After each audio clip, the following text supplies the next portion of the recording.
And welcome to the 2018 Tribal Sport NEFL Final Series, the Elimination Final 2. It is the Aspley Hornets at home to the Brisbane Lions. Aspley finishing fourth on the ladder with a 12-6 record. The Lions fifth with 10-7-1. Lions with a significantly larger percentage due to, well, what's been a phenomenal last 5 or 6 weeks where they've piled on the points.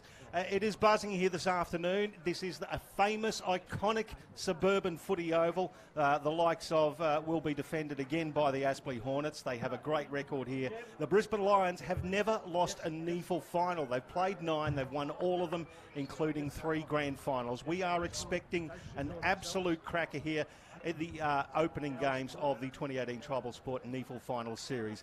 Michael Price is my name, sitting here with Ethan Mackey, who'll be doing the calling with me. And Ethan, a cracking day, a beautiful day in southeast Queensland, 28 odd degrees, first day of spring, and the finals are, well, it's in the air. Let's put it that way. Yeah, good afternoon to you, Pricey, and of course Bob Batty providing our special comments this afternoon. It's a beautiful afternoon. Spring is finally upon us, and that means that finals footy is here, and we've been graced with a cracking afternoon here. The setting is well and truly in place. Of course, both of these sides comfortable at this time of the year. Brisbane Lions most recently last year with their premiership, and Aspley, a formidable ground this one here at Graham Road, of course, overcoming the Swans back here in 2014 with the last kick of the day. So I think we're in for a pretty solid afternoon of footy here, gents. Yeah, I remember that well. Called that game, lost my voice at the end.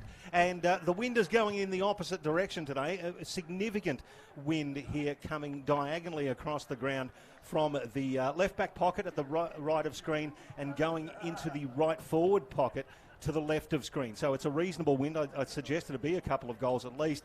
The expert in that regard is the great man, the encyclopedia of football here in Queensland, Mr. Bob Batty, who'll be providing the special comments. Bob, welcome. A cracking day for footy. Going to be a greatie. Yeah, certainly. Thank you, Ethan and Michael. And it is great to be here. You've summed it up beautifully. These two teams have got great records in finals. John Blair, I don't think, is missed a final series in probably 25 years of coaching, and you know, he might have had one here and there where he's been able to go and do something else and coach in finals. But yeah, should be a great day. As you said, these two teams, Aspley undefeated their last 6, haven't lost since the 30th of June. So the financial year's been good to them. And then the Brisbane Lions have won 5 of their 6 and the other one drawn. So as you say, their form is fantastic. It's very hard to pick a winner. Based on that, home ground advantage, maybe just a slight edge of one kick, maybe slight edge to Aspley, but it could go either way. Brisbane are a very good side. It's very much going to be a midfield battle, and what a star-studded midfield battle it will be. Ethan Mackey, MVP 3, Matt Payne. He's got 3 of them. He's won more best and fairest than I've had hot dinners. He, alongside Andrew Swallow and James Ives and the like, they'll have to really push hard against the Lions star-studded mob. Yeah, it's certainly going to be a battle in and under. Really will be decided in terms of clearances and who can get their hands on the footy around contested ball. Of course, earlier on in the week with the NEFL Team of the Year, Aspley with their 4 representatives, and 3 of them, or all 4 of them, I should say, running through the midfield, and Jake Spencer, of course, on the bench behind Darcy Cameron from the Swans in the main seat in the ruck. The Lions only sporting 1, just with Liam Dawson off half-back. So we're nearly ready to get underway here for the Tribal Sport NEFL Final Series Elimination Final 2. Aspley versus the Brisbane Lions at Graham Road. We're streaming live on NEFL TV through our broadcast partner, Bar TV. And, of course, the NEFL proudly supported by Elastoplast. I'm Michael Price, and this is Ethan Mackey, who will start proceedings here. Smith and Spencer to line up on the ruck. Spencer, the ex-Demon, has had a stellar year for the Hornets, been a pivotal part of them. Smith gets hands on the footy. There's no real winner in the ruck. At ground level, this is wrapped up. The pressure's going to be on early. There's going to be a lot of contested footy, and that's where this will get decided early on in the piece as the Lions take it forward. A good kick up to half forward. They move it forward now, long inside 50. It's a good kick to the hot spot. Numbers there, the Lions pushing forward, wanting to draw first blood here. Dancing around a couple. Smith, the big fella, gets forward and just drags it to the left-hand side. That would have been the ideal start there, Pricey. Well, Archie Smith playing the role of rover, Bob. How about that? Yeah, no, he's a very athletic type, isn't he? Basketball background, but 5 years now with the Lions and really learning each year. Kadeen Coleman, a very very good first touch there for the academy boy. So Gavin Gross plays on. It's a long kick, basically utilising that breeze to push it closer to the boundary line. The back of the pack, Starcevic. Handball now to Bastanak. Looping handball back to Coleman. Puts him under a bit of pressure. The young fella handles it well. Corey Lyons inside 50. Gross reads it well. Can't quite take the mark.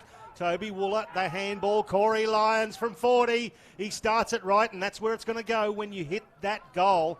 The breeze is going to take it across the face. Another behind. The Lions attacking. 2 behinds to start proceedings. Yeah, good start by Toby Wooler as well there. He's the ex-captain of the Oakley Chargers last year and an early draft pick. I think it was in the 30s or 40s last year, so he's going to be a key player for him. So Warren out of the square. It was a good kick, and Smith was giving Spencer a little bit of leeway in that contest. He took what was virtually an uncontested mark. Aspley keen to just hold this up. Both sides feeling each other out at the moment. Of course, when you get to this time of the year, finals is a different ball game. Both of these sides experienced at this point of the year. Freeman has the footy for Aspley. The handball was a bit of a wayward one, but they can work it forward now. A scrap around this. Can Aspley draw first blood? The Lions have butchered a couple of opportunities down in their forward 50. Umpire calls for in the back, and Aspley will get the run of this one straight out of the corridor. There's a nice kick inside 50. Batchelor at the front of the contest. Beams bodies him out of it. Cedric Cox involved. Now Billy Beardsall. What can he do? Forward pocket, high contact. He'll get the free kick. Billy Beardsall, he's a real goal sneak, Bob Batty. Just got to the back of the pack, and a little bit of technique there was required in the tackle, not there.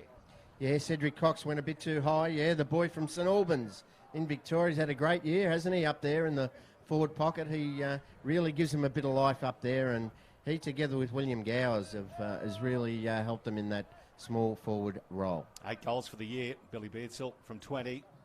He pushes it across the face of goal, and that is the effect of the wind at the opposite end, the right of screen here on Neefle TV through Bar TV. The first score for Aspley, though, it's 1 behind playing 2 behinds, the Lions with the advantage. Not a fantastic set shot there, was it, Price? He just stabbed at that one a little bit, had to really put the slipper through it into the wind. Frost comes out of defence, a long kick, Gross over the top. Well, he flew from the clouds. At ground level now, in a scrimmage, Payne, the MVP, gets the handball forward. Gowers had his head over it, nearly had it taken off. Has his head over the footers, the umpire circles, has a bit of a look, and we'll call for a stoppage just inside 50 here in Aspley's favour. Beautiful day for footy here at Graham Road, Aspley. As I said earlier, an iconic suburban footy ground. The likes of the Lions don't play on very often. Aspley own this kind of oval, literally and figuratively. And Rejoice over to Craven. Craven from 60. See the breeze hold it up, and Spencer, he didn't read it, but Sam Skinner did. Stood tall in that pack. That's a dodgy looking kick. Warren floats across the front of Buick. Comes through for the second effort. Ben Warren left foot and curls it just on the opposite side of the goalpost. So both sides peppering. In fact, it hit the goalpost. 2 behinds apiece to start proceedings here at Graham Road. This is Neefle finals action through Bar TV and Neefle TV. Couple of matchups there. Skinner on James Nellis and Ben Warren on Buick. So out of defence now, Beams looks to the far side.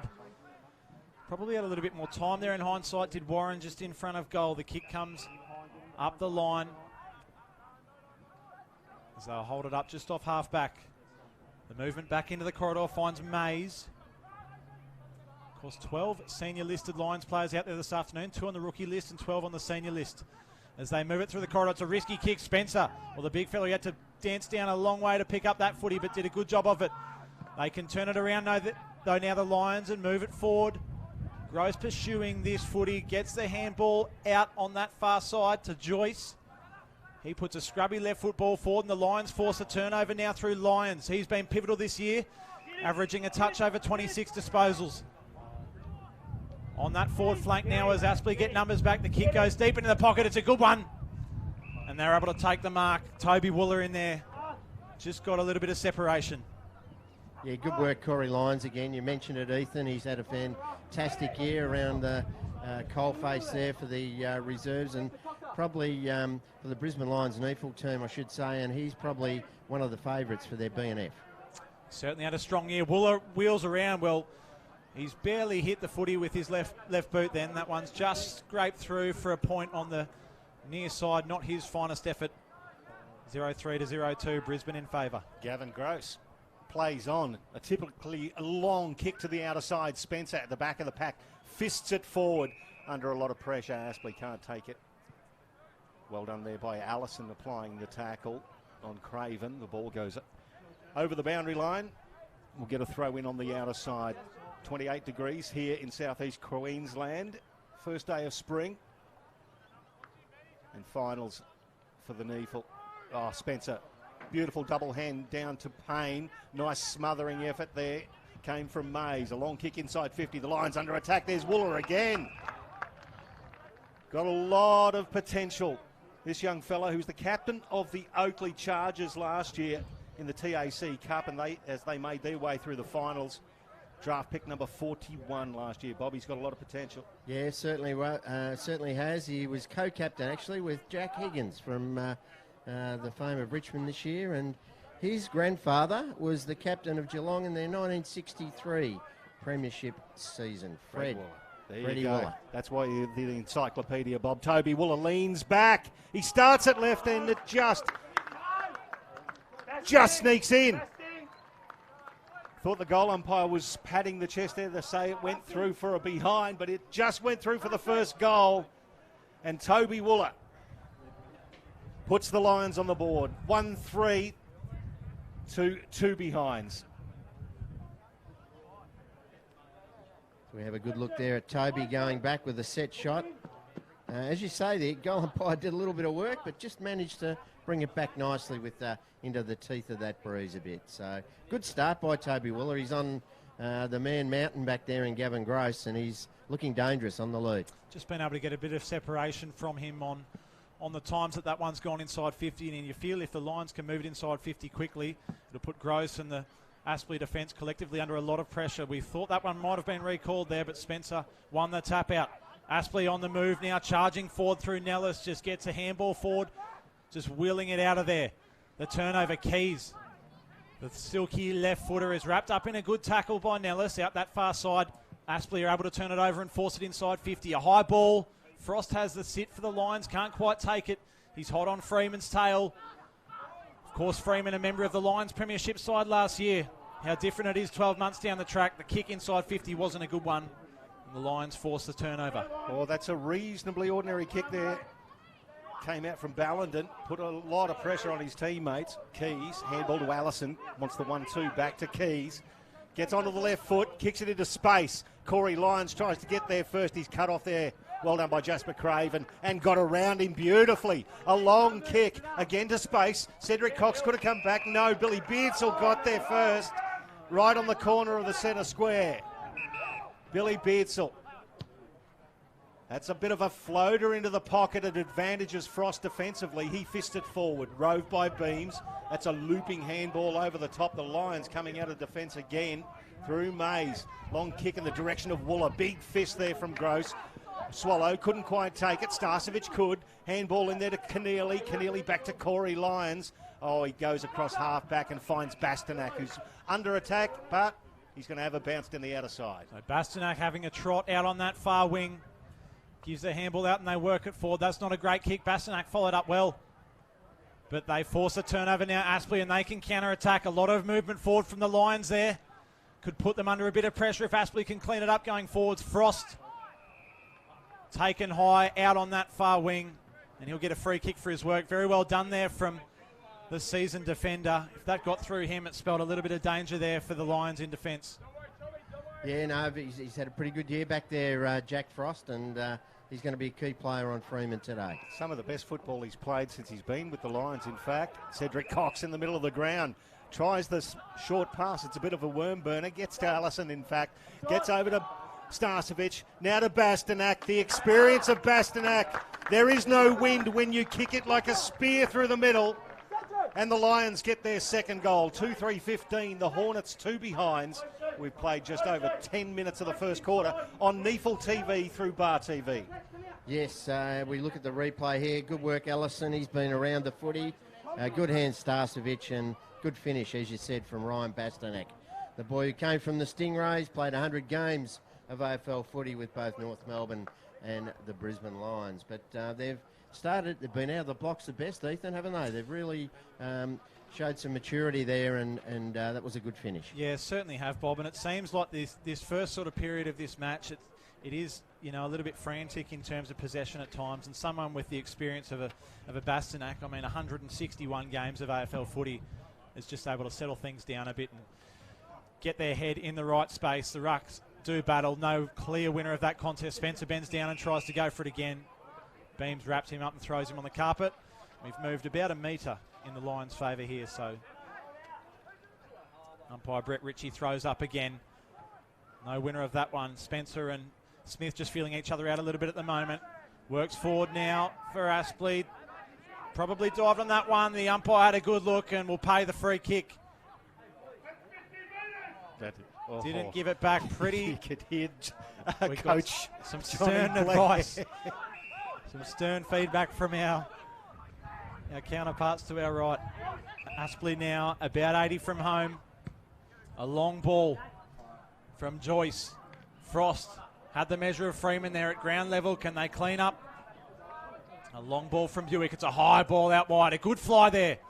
Nearly wrapped that one up, did Sloan. Couldn't quite take it. Good pressure as we have a good look of this one. It's a hot footy out on that side. They work it well through hands. Inside 50 from Joyce. Off that right boot. Spencer. Gee, nearly had that one. A good second effort off the left boot. Well, don't worry about taking the mark, Jake Spencer. Put it on the ground, throw it up in the air and put the left boot through it. And that's given Aspley a really good settler. A great follow-up and second effort from the big man. Yeah, we're just looking at Henry Joyce really pound that ball to the top of the goal square. The big tall tower did well. Should have probably taken it, but did very well on his left foot. Looked a bit ungainly, but it's still through the big sticks. No one cares how it gets there. Exactly right. The result is what counts on the Tribal Sport replay, Jake Spencer. The big man, he's acted as rover on a couple of occasions. He's got the dexterity, but that's the role of the modern ruckman, Ethan, isn't it? It is indeed. His follow-up work's been fantastic, and of course all his years at Melbourne under the likes of Jamar and Gawn, that follow-up and working as a midfielder around the ground as well is so pivotal. Lions by 7 points. Smith gets it down. Spencer again puts himself in. It's towed forward. Aspley under a fair bit of pressure. So's the Lions defence. Now that player went to ground. Umpire's going to hug himself there and say no. It was young Stackelberg, Cody Stackelberg, of course, one of two Stackelbergs. Connor playing for Aspley. Ball up, Swallow. Just weaves his way through traffic. Gets it off there to Arnold. He scrubs it inside 50. Ben Warren picked up and tackled by Jack Frost. Frost puts him into the ground. Ben Warren, the Aspley skipper, 35 metres out from goal. There will be a ball up. A lot of players around this ball too. It's going to be a congested effort. Inside 50, Aspley looking for their second of the afternoon. Payne in and under there, just rips it out of the hands of Smith. A great follow-up, and off that right boot, can he put it through Ives? Just across the near side. So the Lions with a little bit of early attack, and now as we move over 14 minutes gone in this first term, it's Aspley who are peppering the defence of Brisbane. Yeah, Ives has got to get a bit more dangerous. That's his first touch for a while, and he's been on a good player in Corey Lyons, so he needs to lift his work rate. We're streaming live on Neefle TV through our broadcast partner Bar TV. Blake Nellis, dinky little handball, clever one to Gross. He lets go with the left foot. He couldn't have done that. Oh, he's hit the post. What an effort from Caffin Gross.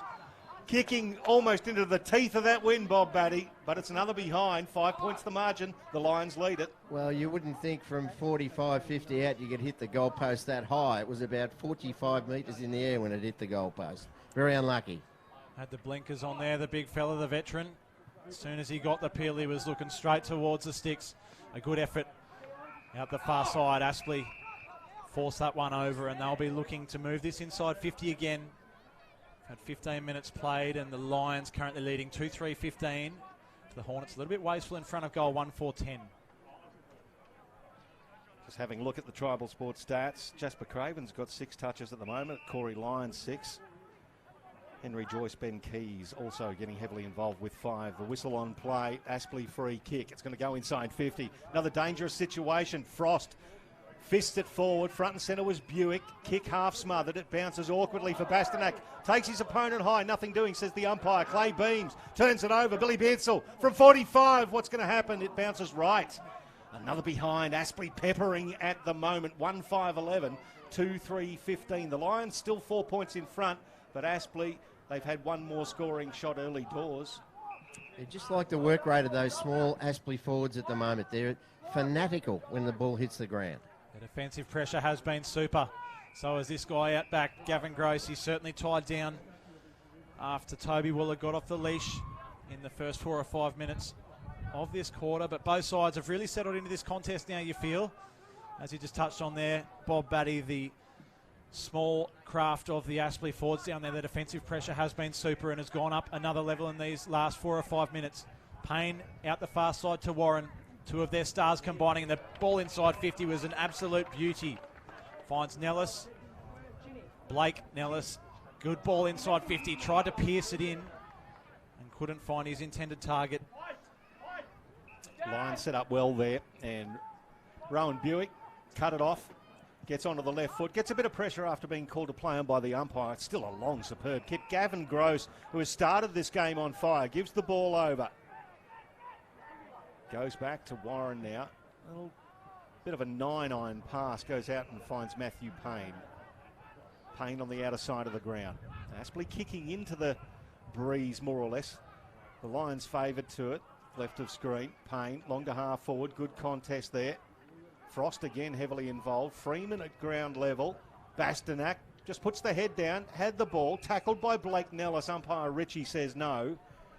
We'll ball it up 60 metres from the Aspley goal at left half forward. They're trailing by 4 points, 17 and a half minutes gone of the first quarter. Matty Payne, how many possessions already, Michael? It's been unbelievable, his first 10 or 15 minutes. He just finds it, doesn't he? The likes of himself and Warren, they get heavily involved. Gross in the last line, a good fist, but the Lions with all the run forward. Starcevic inside 50, a good kick, inch perfect nearly. It shouldn't matter too much out of the air. Touched on the line. Keneally put in a good effort then. The kick inside 50 from Starcevic was about 1 metre ahead of him. Well, that's not a great effort coming out of defence from Aspley. This will be coming straight back in. The kick from Gross was an absolute shocker. Back inside 50 towards Wooler. The kick wasn't much better from Ben Sloan to his tall target down forward, and a bit of a comedy of errors over these last 30-odd seconds. It was great defensive work by Henry Joyce, wasn't it, to get that fist in, and just Keneally just had his chance to kick one there and just went astride. So Smith versus Spencer. Smith gets it down. Wooler under a lot of pressure. Kicks a bit of a floater across the face of goal. It goes out of bounds on the full. Will be a free kick to Aspley in the left back pocket. So they're basically kicking back into the breeze here. It is significant to the left of screen, as you could probably hear in the wind in the microphones. Beautiful day nonetheless here at Graham Road, one of the most iconic suburban grounds in Queensland. That's a floating kick, but it was well handled at left half back. Beardsley's made his way down. No, I take that back. A long way down the outer side. Big pack of players. Payne for his fifth touch. Toes it forward. Comes off hands, goes out of bounds. On the outer side, just in front of the crane.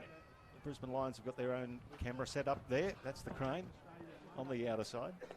Of course, the Brisbane Lions usually used to being surrounded by a bit of a grandstand. No need for the hire from wherever they get the blue crane from, but it's up there today. Out of that contest, Warren. Well, another clearance for him. He has been super in this first term here this afternoon.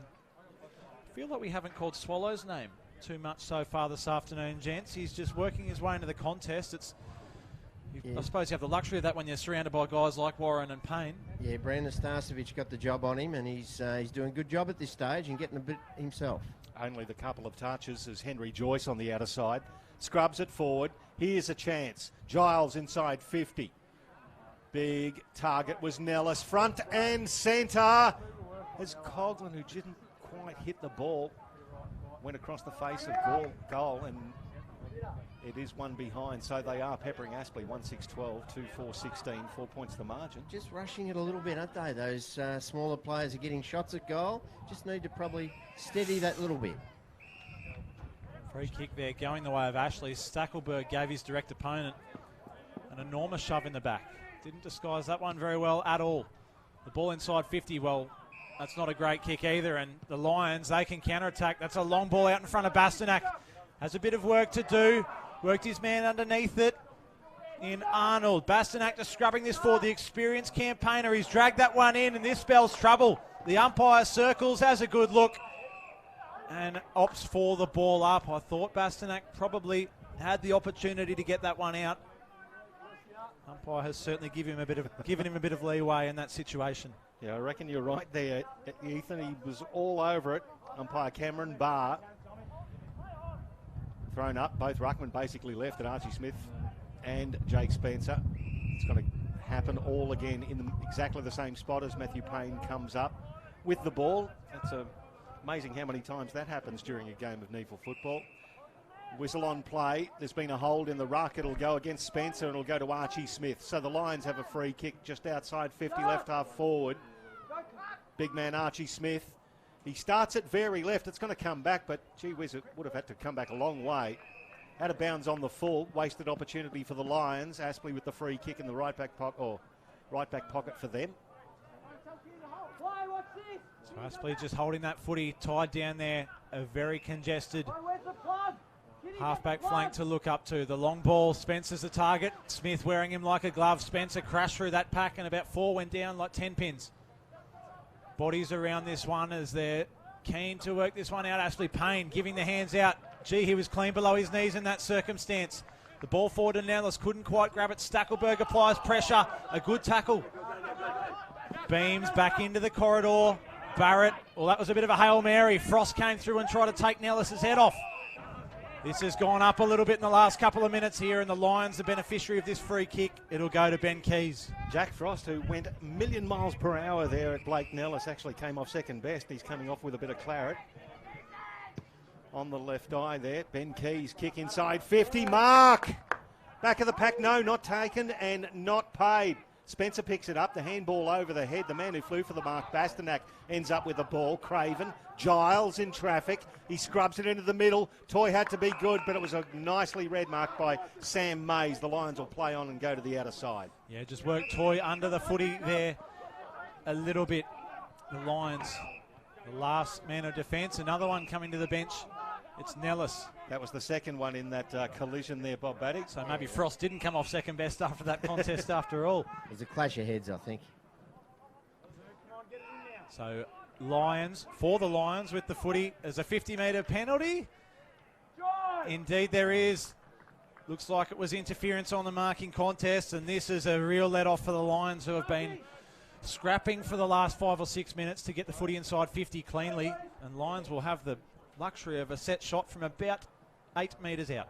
Worst rule in football, Bob Baddick. Yeah, look, it's a tough one to adjudicate, isn't it? Look, it looked like Henry Joyce might have been the culprit in that occasion, just running parallel to where Lions took the mark, but gee, it was a line ball.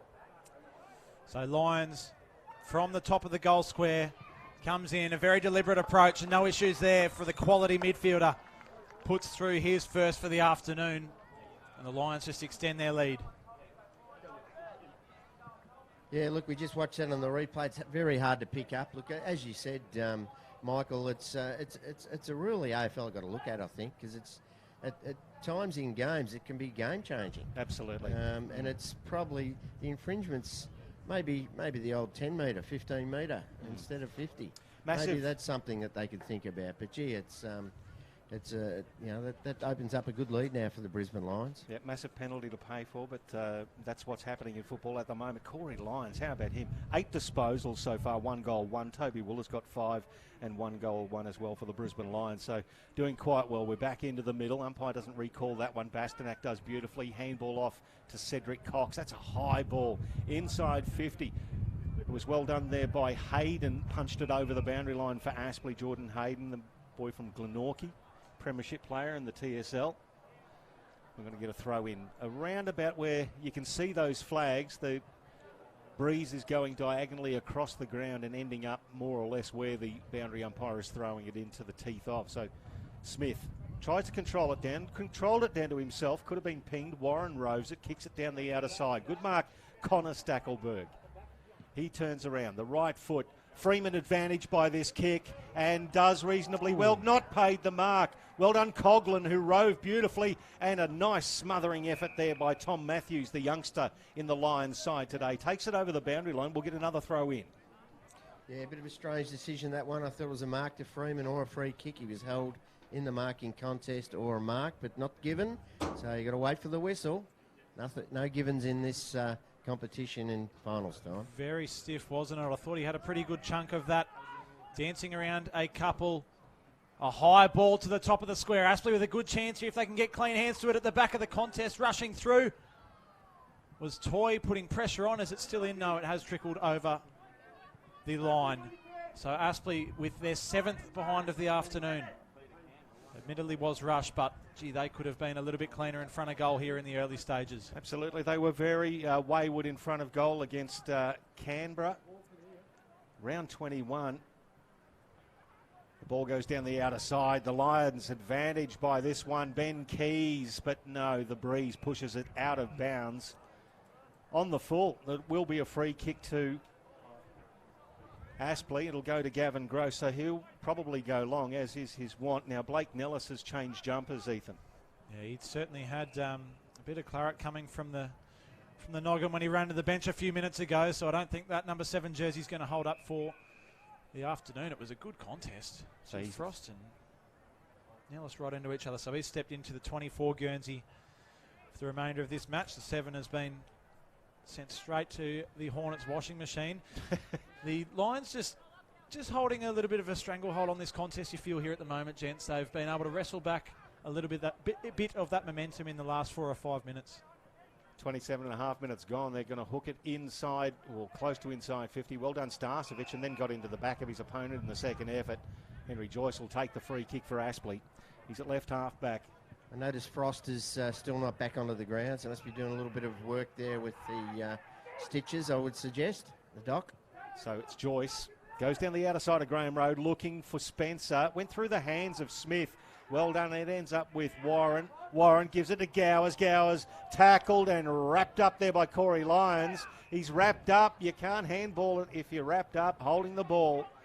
And it will be a free kick to Corey Lyons, who's on fire at the moment. Now, something's happened off the ball. It's going to be a free kick. It'll be turned around. Who was it there? Jordan Hayden, who got knocked over behind the play. Liam Dawson was the culprit. Liam Dawson got him high, so it's kicked inside 50. Jono Freeman, it was a 2-on-1, ball off hands, and Skinner sees it over the boundary line. Will get a throw in. So that was another attacking opportunity for the Lions. Ridiculous when you got the ball in hand to turn it over like that. Yeah, well, the coach, Mitch Hahn, has just taken him straight off the ground, Liam Dawson. You just can't do undisciplined things like that when you're in control of the footy going forward. Also, I think certainly Freeman needs to start holding some of those marks.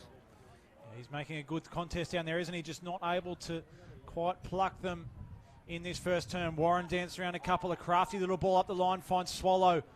Fed it over to Ives. He gives a handball to Payne. The big gun's really hooking up at the moment. The ball inside 50. A good kick and a great grab. Gee, that's a strong mark in there from Nellis. Yeah, Nellis of the J variety, Big James. He's a big-bodied forward, and he really attacks the footy hard and strong, and that was a great mark. And he's to go back, and they really need this. They've had 8 shots at goal for only 1 major, so this one to steady their nerves a bit. Would certainly be a settler. Nellis from about 30 metres out. Well, he kicked right through the footy, but it was never a chance. The goal umpire was on his bike straight away to the right-hand side. And another minor score. So Aspley with the ball inside 50, the chances are coming, aren't they, Michael Price, just not able to put these into major scores. Absolutely crucial, and the home ground advantage, well, not playing into their hands at the moment. Very rarely, as I said, do they lose one here at Graham Road, regardless of whether it's a final or not, due to that knowledge. The Lions now, it's going to come to Brandon Starcevic. Of course, the nephew of the AFLW coach Craig, former Magpie premiership player. WA boy sinks his boot into it as well. It's another high ball looking for Archie Smith. Ballenden at the back. Goes through hands. Joyce, Swallow. He gets his hand on the ball. Only his fourth touch. Chips it to Connor Stackelberg. Nice little moustache on Connor Stackelberg as well, just noticed. He kicks it inside 50. Penetrating kick in the Nellis direction, over the heads of both. Batchelor at the back of the pack. Got the handball away, but was under enormous pressure from Coleman and Cox. Now Coleman juggles his way through traffic and delivers a nice pass to Bastanak. All right on the siren. And there we go at quarter time. We predicted a cracker here at Graham Road for Elimination Final 2, and it's been that in the first quarter. The Brisbane Lions at quarter time, 3-4-22. The Hornets a wasteful 1-8-14. They're 8 points adrift, despite being 2 scoring shots in advantage. Some good footy being played in that first quarter. Ethan Mackey, some play flowing from end to end. Yeah, the momentum definitely swung in certain periods of that first term. Aspley, just you'd feel like they would be so accustomed to Graham Road, and it is a formidable place, as we've touched on, to come and play here. It's not even this wind that we've mentioned that is affecting these shots. They're just severely uncomposed in front of goal, and it's certainly going to be a bit hard to sort of peg this one back if this continues for the remainder of the contest. Although I still believe left of screen is probably the scoring end, so Lions would have had that quarter. So 9 scoring shots to 7. Aspley certainly well in the game. They just need to show that composure, as you said, Ethan. But look, they've had some good players. Henry Joyce has been good. Matthew Payne, Jake Spencer in the ruck, Gavin Gross. Little Jasper Craven was very good early. And for the Lions, no better than Corey Lyons. He's been excellent. Ben Keys has been around the mark. Allison's been a bit better today. Frost was good down back. And also Toby Willer early on Gavin Gross. But look, a great contest. We got a game and a half here at Graham Road. We certainly have, Bob Batty. Just quickly, your goal scorers, Corey Lyons, Toby Wooler, Ryan Bastanak have one each for the Brisbane Lions. And Jake Spencer, the ruckman, with a roving goal, the only one for Aspley. It is 1-8-14 to 3-4-22 at quarter time. 8 points the margin. The Lions lead it, and we'll be back after this little break for the second quarter for the Tribal Sport NEFL Final Series Elimination Final 2 between Aspley and the Brisbane Lions.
Welcome back to Graham Road, Aspley, for the 2018 Tribal Sport NEFL Final Series. This is Elimination Final 2, Aspley at home to the Brisbane Lions. At quarter time, it is the Lions leading by 8 points, 3-4-22 to 1-8-14. Michael Price and Ethan Mackey calling all of your action, and Bob Batty, the Encyclopedia of Queensland Footy, with your special comments. Bob, great quarter of footy to start with. The pressure, look, it just lifts again, doesn't it, in September? You can just see it. Every player that's out there today knows that it's gone up another level, and they know when they get the footy that they have a split second to make a decision. And just a couple of errors there from Aspley. I'm sure they'll settle their nerves in this second quarter. We're streaming live on NEFL TV thanks to our broadcast partner, Bar TV. This is Ethan Mackey. Fairly good bounce to get things underway for the second quarter. Payne, well, that's why the man is the MVP. Just came through and cleaned that one up. Swallow with the clearance in the end after a few scrappy handballs. Aspley, though, boy, would they love one early on in the piece here. A good tackle applied from, it was Jacob Allison, in fact, down back there, applies a tackle and puts the attacking momentum to a halt momentarily for Aspley. I feel like they just need one just to settle down in this contest. If you didn't have the scoreboard there, Pricey, you'd probably imagine that this is a pretty even bout at the moment. Yeah, they've been a little bit wasteful as they move forward, though. Another chance for Aspley, kicking with the wind in the second quarter. Swallow, Batchelor at front, and Clay Beams at the back, just belts it over the boundary line. We'll get a throw in the right forward pocket for Aspley. They are attacking again, Bob. Looking okay in that first quarter. 8 points adrift, but the Lions did have this big wind in the first quarter. Yeah, look, it's going to that pocket, so it's not an easy shot at goal down that end, but they've certainly got the scoring end, I would think, this quarter. Archie Smith athletically over the top. Buick, left foot, outer side. It was Ballenden who got his way to the front, fisted away in a good defensive effort from Brad Dale, the Sunshine Coast product, and we'll get a throw in. On the outer side, you see the crowd there just lounging back in their sun chairs. A beautiful day today, 28 degrees. The wind favouring the left of screen on NEFL TV. Certainly good to see, isn't it? A lot of the community out getting into their local footy, and of course Graham Road, as you've mentioned a number of times, Pricey, is one of the grounds that we truly come to love in southeast Queensland. Doesn't have any of the glitz and glamour. It's a genuine footy oval in the suburbs, and people love coming here. And Aspley, of course, love playing here, so they should be able to read this breeze for the second quarter to work their way back into the contest on the scoreboard. Smith out of mid-air of the stoppage. Umpire Ritchie circles again, and we'll have another ball up. So you noticed a couple of good matchups there at quarter time, Bob, that really affected this game. Yeah, look, Starcevic doing a good job on Swallow. Well, I noticed Swallow's got a couple of stats already this quarter. Yeah, he started strongly. Craven over there to Hayden, hooks it around the body, big fist at the back. Well done from the Lions again. Their defence is holding up nicely. Allison hooks it around the body, bounces past Stanley at the back. Keys, handball in the middle. Corey Lyons, prolific. He tries to hit a target. Gavin Grosser at best. It just floated forward. Lyons butters up, handball, and then copped one from Ben Warren. Umpire Ritchie was onto it in a second, and Corey Lyons knocked up getting the ball at the moment at centre half forward there. He wants to play on, gives it to Buick. Umpire says no, go back there. Haven't called time on yet, so now he does, Umpire Ritchie.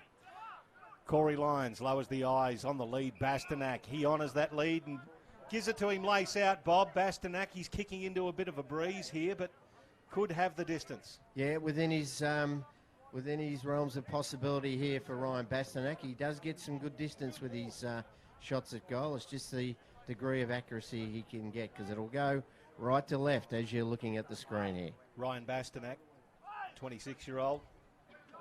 Let's go from right on 50. Starts it left. It sneaks through.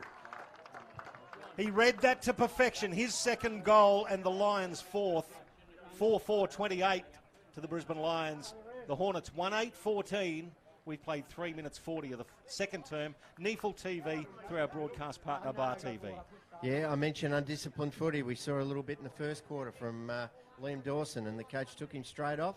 Well, again there, that was undisciplined play there from a leader in Benny Warren, the co-captain, giving away that free kick as they stream forward, and great use there. Corey Lyons been probably the best on ground at the moment, giving it to Ryan Bastanak, who is a lovely shot at goal. Experience has prevailed in the end there, didn't it, as well? Bastanak was on the younger Jasper Craven, and Craven was probably a little bit asleep at the wheel in his defence of Bastanak there, and a player of his calibre. Anywhere inside 50, he's going to slot it, and he wins the clearance, the man in question. It was right along the ground, a bit of a worm burner. He follows up well while he's getting involved in the last few minutes. Wins a great contest against Ives, gives the handball back. Starcevic inside 50, a good kick. And the Lions are settling into proceedings here at Grab Road for just under 5 minutes into this second term. Yeah, started well. Yeah, they have. Toby Wooler again.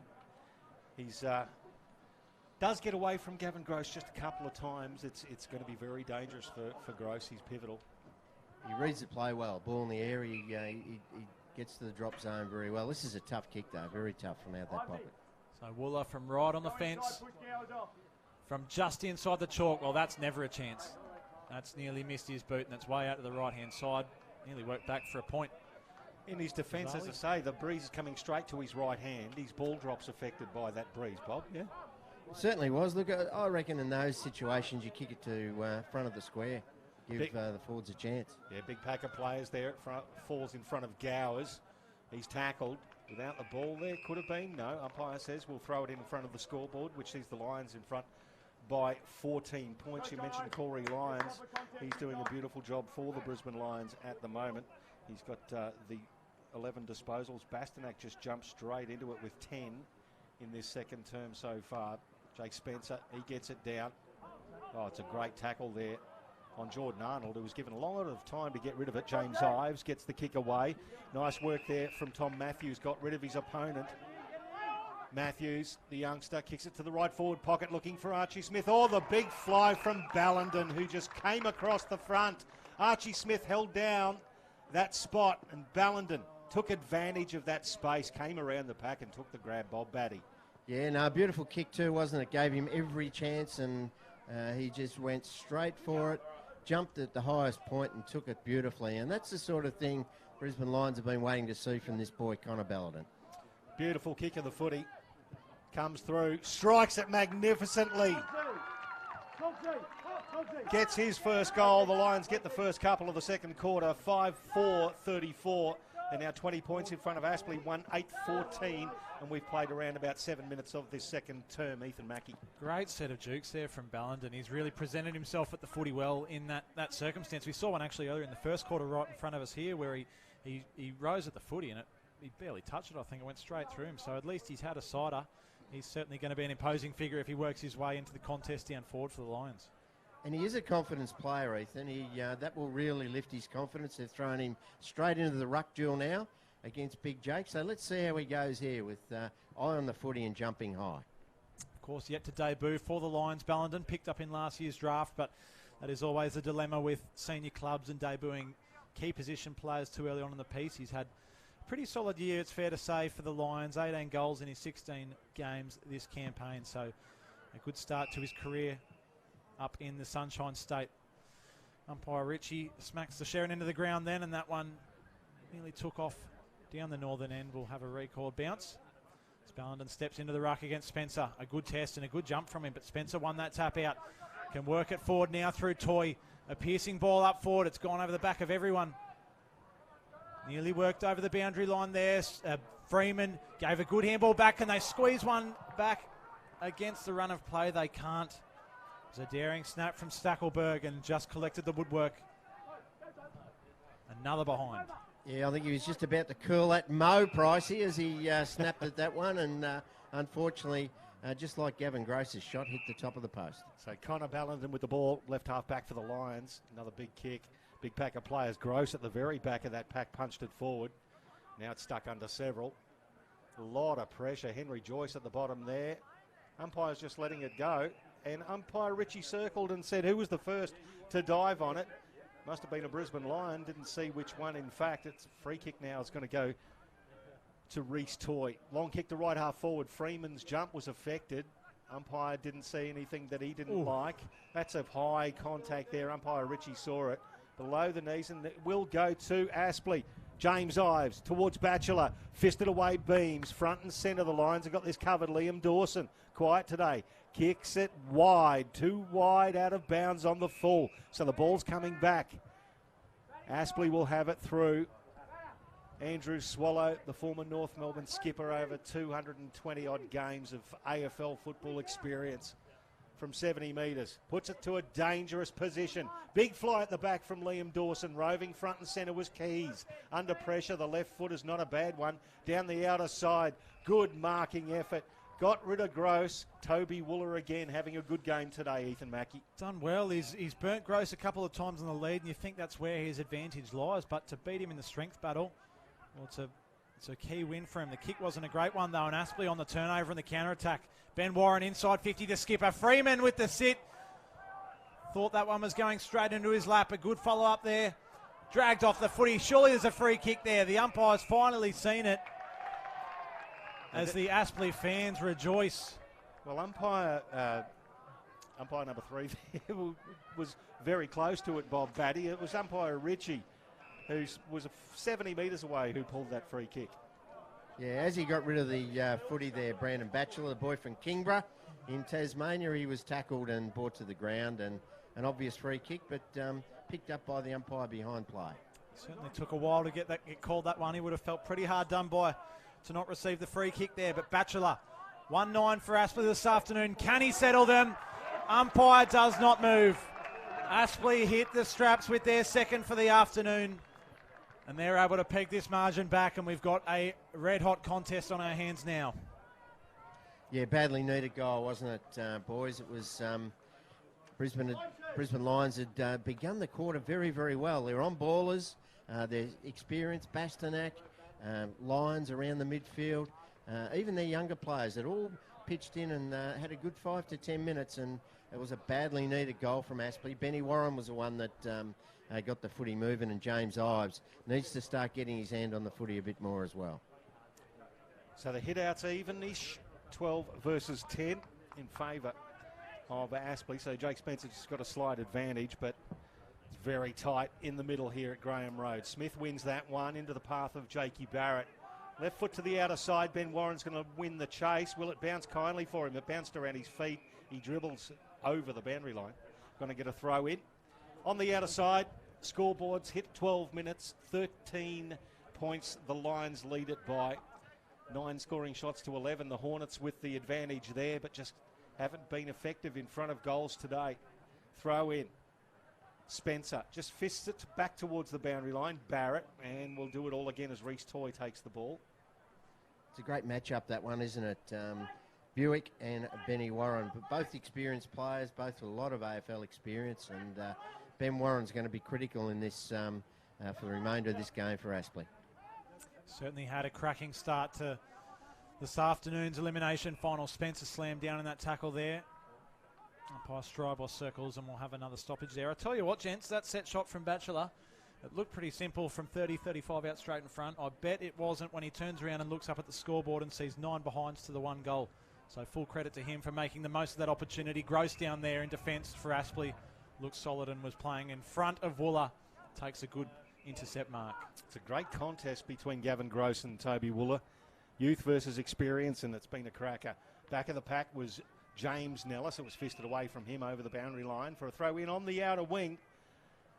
This is the elimination final 2. The Aspley Hornets at home to the Brisbane Lions, streaming live on Neefle TV through our broadcast partner Bar TV. Thanks very much, guys. And we're proudly supported by Elastoplast. You can see a lot of the sponsors' product on the left shoulder of Jake Spencer as he slaps it back towards the boundary line. Payne got there, towed away from him, and we'll do it all again. So a little bit of lull in proceedings. Both sets of midfielders sucking the big ones in. You can see Matthew Payne there really sucking in the big ones.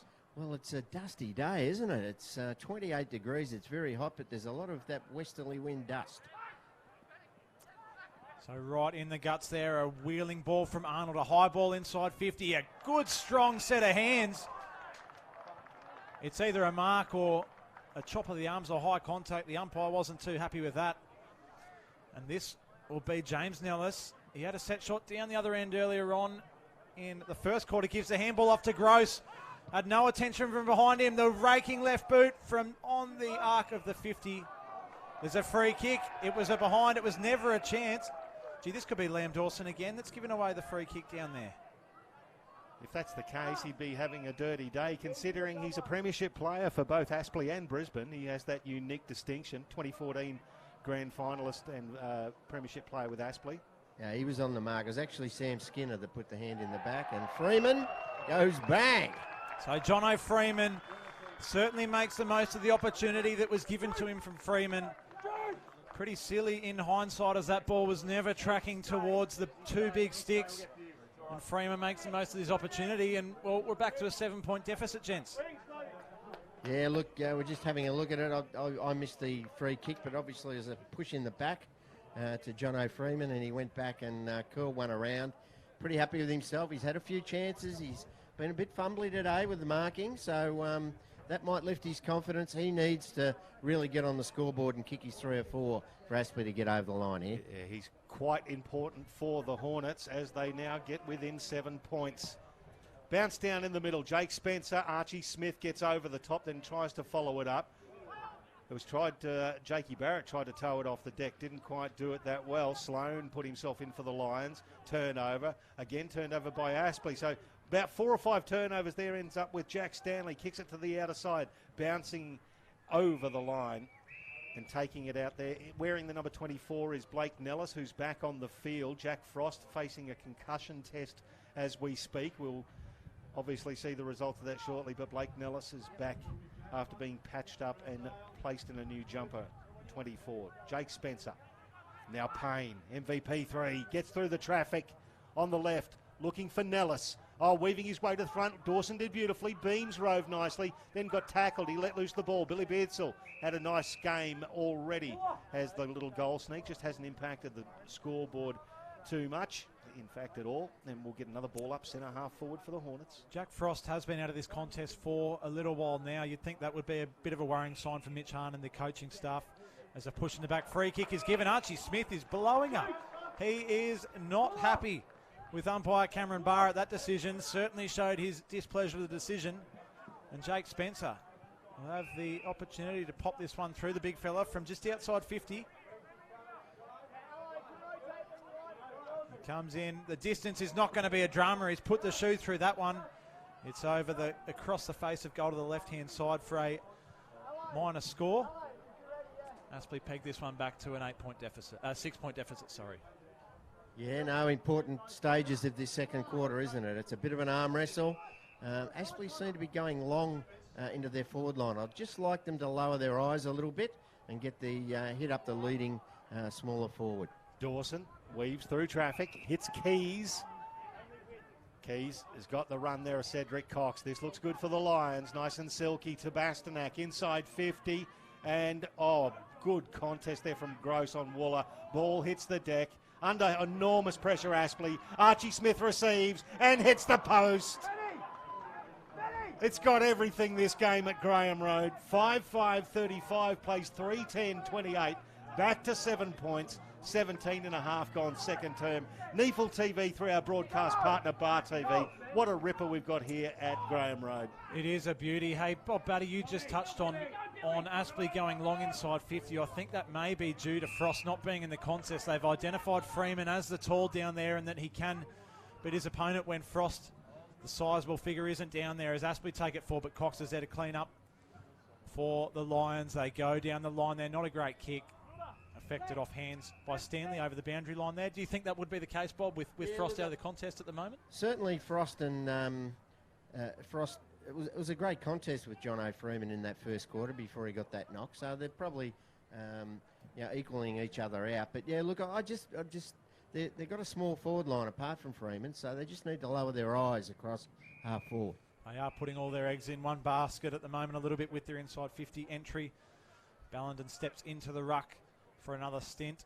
You can actually see Jono Giles and Ryan Bastanak really sucking in the big ones there. It's a hot day. First day of spring, 28 odd degrees, and as Bob said, there's a bit of dust in the air that has been spread across Brisbane as well. So if you're an asthmatic, you wouldn't be enjoying this one at all. Aspley, they're going to repel Brisbane. Giles getting involved in the middle. Handball off there to Gowers, chipping forward. Finds Swallow. Watch out if he gets involved. Back to Gowers, inside 50. The last kick was the one that didn't do it. Liam Dawson cut it off. He's going to get out. Oh, it's a dangerous kick. It was well handled there by young Darcy Marsh, but umpire didn't pay the mark. He had to get rid of it. Buick now. Off to Coleman.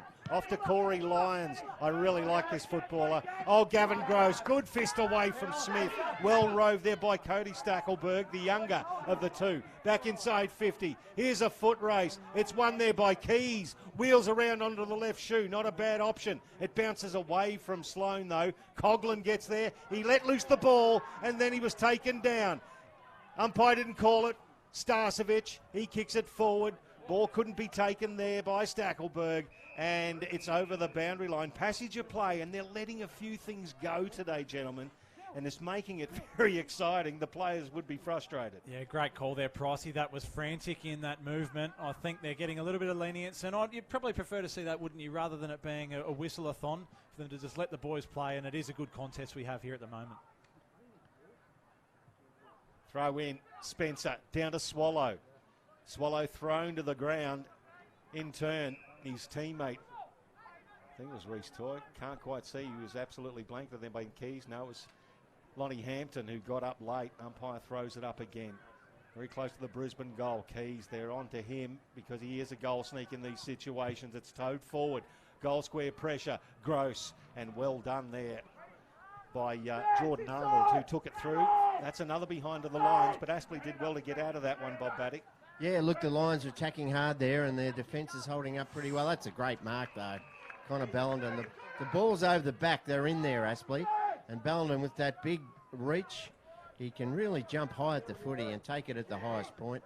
And that was a very good finger tipper. His confidence is up with that goal he kicked. So let's see how he goes here. This will really test him, though, into the teeth of the wind. Bellenden, he picked out the tallest bloke on the ground there, Gav Gross, coming out of 50. So Bellenden, a great mark. The distance, he chucks it right on the boot. It's right the whole way and off hands. In fact, it's out on the full. It beats everyone there. And Aspley will be the beneficiaries of the free kick. So this game in a little bit of limbo at the moment, an 8-point deficit at the moment. Aspley have certainly settled into the contest a little bit more in this second term as the long ball comes out towards Spencer. Bellenden follows up and affects that contest.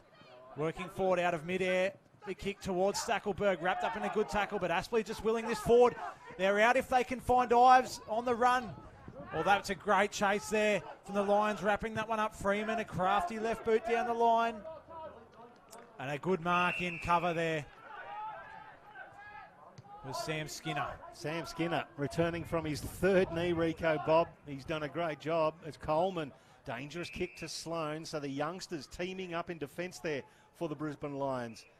The run of Liam Dawson, who hasn't had the greatest of days, but has the ball right now at left half back. That's a better kick. It's long. Wow, it's actually, it's not a better kick. It's out of bounds on the full. Geez, that wind is fluky, and it pushed it over the boundary line out of side, Bob.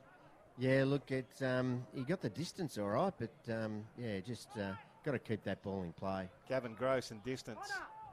If you look up distance in the dictionary, there's a picture of Gavin Gross kicking a left footer. Ball spills on the outer side. Jacob Allison tries something a little bit unorthodox, and it goes out of bounds on the full. Free kick, Aspley. It'll go to Henry Joyce. Standing the mark there, Jai Keneally, the youngster from Springwood. Lions defence really on top down there, aren't they? Clay Booms has really solidified that back half, moving a good coaching move from Mitch Hahn, putting him back there. He's been very good down there, distancing himself when the footy's in air, but is able to really impact that one-on-one. The kick inside 50 from Keneally was cut off by Lyons, who comes out this far side and looks for a quick counter-attack. Finds Buick, moves it back into the corridor. In fact, that's Lyons there, gives the handball off. A good chase. Gee, that was red-hot pressure, and Aspley forced the turnover. The chase was a ripper. Working it inside 50 now, Freeman. He's wrapped up in a tackle and just couldn't find the handball to Batchelor. The chase from Batchelor in the first place was an absolute beauty. He gave up probably 8 or 9 metres and tracked down Coleman well. That's a big kick towards the commentary wing. Jakey Barrett found himself in the front position. Didn't want to be there. Got his hand to the ball. That could have been a push in the back underneath Bastanak. I think it's Andrew Swallow. almost buried into the Graham Road turf. He's the former North Melbourne skipper. He's lifted in this quarter, hasn't he, Andrew Swallow? He's experienced and he's just getting to the right spots and starting to lift his work rate. He is vital. Toy goes in, so does Archie Smith. Oh, Toy on top of Smith. He's got the ball, Umpy, and the Umpy says, you're holding on to it. Oh, Reece Toy was onto him like a seagull onto a chip. Just bang. So Reece Toy, left half back. Sees Archie on the mark and says, I've got your measure. Plays on. Right foot to left half forward. Good body work from Freeman, but good stuff from Skinner. Propelled the ball to the boundary line. High contact on Ives. Not called.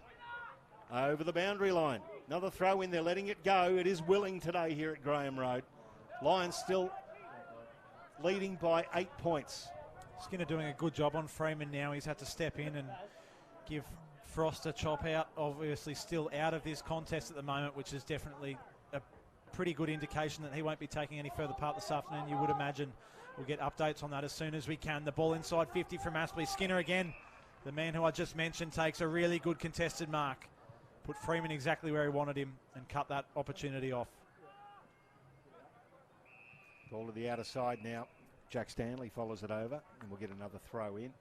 Some good work again from the Lions defence, Bob, but a little bit too easy against Jono Freeman from Sam Skinner there, I think. He's got to be harder than that, doesn't he? He's got to push back harder in the contest and really make it difficult for Skinner to take that mark. But that's something that he's got to improve in his game, Jono, but I'm sure he'll be working on it with Johnny Blair.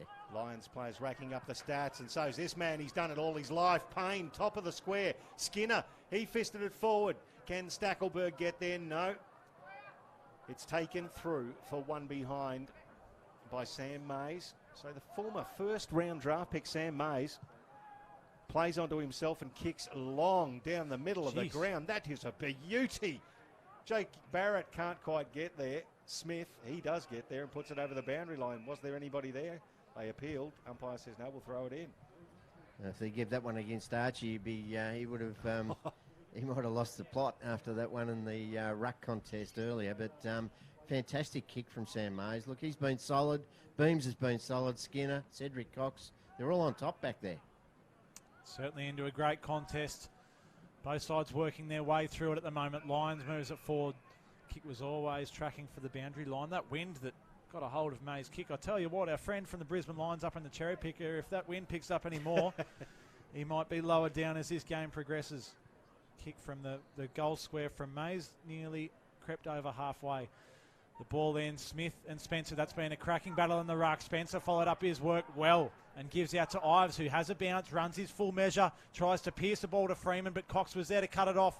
Still in limbo at the moment. Freeman followed up well off the left boot from about 60. It's to the top of the square. They've got numbers back. The bounce was a nasty one. Stackelberg followed up, tries to give back to Nellis, and Beams was able to rush it through. So nearly a chance out of nothing for the Hornets. So they play on. 6 points the margin again. Just a goal in it. Aspley 15 scoring shots to 11. Coach John Blair, you can almost smell the steam coming out of the ears from the coach's box next door as the ball goes over the boundary line. His team's putting on a great effort here. Just got to convert when they get it inside 50, Bob. Yeah, look, they've got to get a winner up forward, don't they? Like all their forwards have been well held. There's not one that you could say is really looks on top of his opponent. So that's the key for their forward line now to win some one-on-ones. Spencer double hands it down into the path of Allison, who does the good work. Usain Bolt would be hoping he can pull that off down at the Central Coast Mariners as he tries out. Outer side, Ben Keys back to Corey Lyons. He's a ripper, isn't he? Just gets through traffic. Kicks it to left half forward. Bastanak out pointed there. Coming through nicely was Jordan Hayden. Gets the handball though. Dodgy one it is. Back to Bastanak. He's taken high. Lions will get a free kick. It'll go to Ryan Bastanak. He's already had 10 touches and kicked 2 goals, having a good game. Yeah, he certainly has, hasn't he? That was very lazy there from Ben Warren with his handball. And that could cost them. No, they held him up. I think that one was touched off the boot from Ryan Bastanak, who has had a very good quarter, started well, put his opportunity up forward and put it through from about 50. first goal of the second term, and he has been prolific as he does it on cue. Off the left boot, wins it out of the clearance, tries to peek it back to the top of the square. Couldn't find Starcevic, who's been a little bit quiet in this second term, not having the run with roll on Swallow. He's gone for a stint up forward. This is parching conditions, isn't it? You can just see the players are coming off the ground. They're absolutely spent when they're coming off for a break. The heat and the dust and the wind is taking a real toll. Will be a very difficult day for the players. They're doing beautifully at the moment. Payne shrugs off the defensive keys, gets the ball to Toy. Toy over the top now.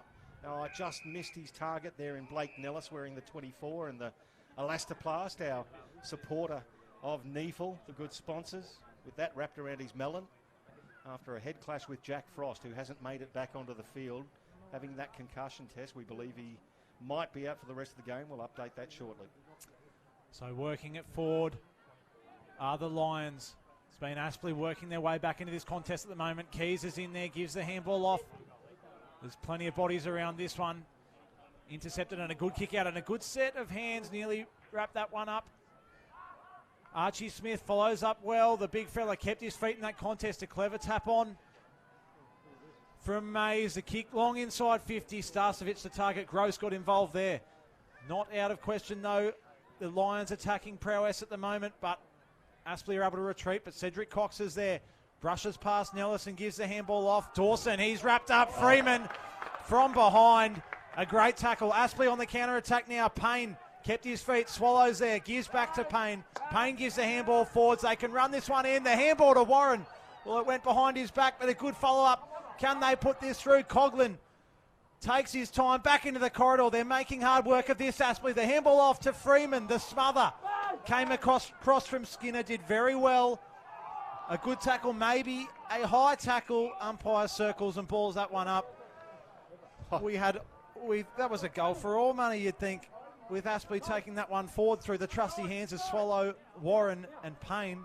They just coughed that one up, didn't they, Bob Batty? Yeah, look, great defence though, wasn't it? 3 smothers there from Brisbane Lions, but a couple of handballs went astray, but still in their forward half. And Ben Warren laid a bump on Sam Skinner. He's still feeling it, Skinner. Jake Barrett, handball over to Lions. Oh, the over-the-top handball intercepted by Payne. And what does he do? He does what Matt Payne does. He kicks a goal. MVP 3. Knocks it through. And Aspley get their 4th. Scores here are level. How about that? 4-12-36. Plays 5-6-36. Here's the tribal sport replay, Bob Batty. And Jake Barrett got the handball over. Bad handball from Corey Lyons, but what does Payne do? Bang! Cop that. Yes, with players really finding it difficult to find the big sticks. He's done it from 25 under enormous pressure on the left foot. So great finish from Payne. And yeah, look, Corey Lyons, he's had a fantastic game. One bad handball and it all of a sudden it's game on. Fantastic half of footy. And who could call the winner at this stage? There's no way known you could pick it. It's a great contest here at Graham Road at the moment, and the fans that have turned out this afternoon are loving it, as you can hear across the audio. Warren gives the feed off to Joyce, put the burners on, and is able to bang it up the line. A long kick. Plenty of attention there, and the umpire has called a free kick. It's going Aspley's way. It's going to Reece Toy, the beneficiary of this one for a hold. I believe it was Coleman who was wearing him like a glove. Gives to Warren. He's getting himself involved as well. Kick inside 50. Spencer's there, the big tall fella. Down forward, Payne again. Well, don't give him the footy inside 50. You're going to be punished. He's wrapped up in a good tackle and the ball's seen over the boundary line. Aspley really turning up the heat in the last 5 or 6 minutes. Just Matty Payne getting up there, Bob. Absolutely belted in that one. They take every opportunity they can to lay that body pressure on him. Oh, as you would, yeah. Look, he's a star player, isn't he? It won't affect him. He'll be back in the next contest. He does return, and there is the siren, and how about that? Half-time. Scores are level in Elimination Final 2. 4-12-36, the Aspley Hornets, to 5-6-36, the Brisbane Lions. And if you're a Hornets fan, you're loving that last couple of minutes. And it's frantic football for that first half. The Tribal Sport Neefle Final Series off to a flyer here in week 1.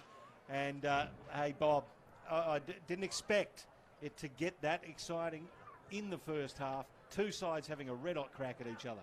Yeah, look, it's been a really tough contest, hasn't it? Look, there's been no yet every player that's really ran out there today has really attacked the ball hard. They've really run hard at the contest.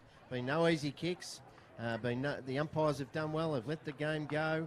There've been no Tiggy Touchwood ones, and look, it's been a fantastic first half of footy, and whets the appetite for what they're going to produce in the second half. Let's hope it continues at the same rate. Yeah, if it does, it'll be an absolute ripper, Ethan Mackey. With goal scorers, Ryan Bastanak for the Lions has got a couple, Ballenden one, Corey Lyons has got one, Toby Wooler's got one, and for Aspley, Jake Spencer, Matthew Payne, Jono Freeman and Brendan Batchelor all have one apiece.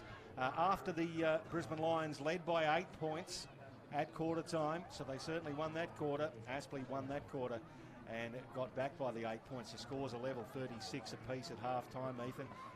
It is a toss of the coin job here, but it's going to be a very hard game, as Bob said. Very hot, dusty, the conditions. You can see the players sucking in the big ones already. Yeah, certainly. And as we've seen, there's players who are down their haunches and are really sucking it in, even in the second term. So it's certainly going to be a battle of attrition through this second half. And you feel that in that second term, Aspley certainly did find that composure. They got into the contest on the back of the set shot from Batchelor up forward, and they just worked back through it. So you feel that this game is going to go in seesaws for the rest of the afternoon, but there's no real indication that this one's going to go any further than sort of maybe 2 or 3 goals margin to either side. So I think we're in for a cracking second half of footy here on a beautiful Saturday afternoon. Absolutely. The Lions are holding the lion's share of the possessions too there, Bob Batty. Ben Keys with 15. Corey Lyons has got 15 and a goal. Bastanak 14 and 2 goals. Jacob Allison with 13. But Benny Warren got himself involved really heavily in that second quarter, and they need him to produce his best to get through. So did Matthew Payne, both on 13 disposals for the Aspley Hornets. Yeah, right on, Michael. It's I just really like the work rate of Keys, Lyons.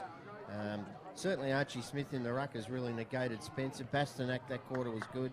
And I like Skinner and Cox down back together with Clay Booms have been very good. So they've held up down there.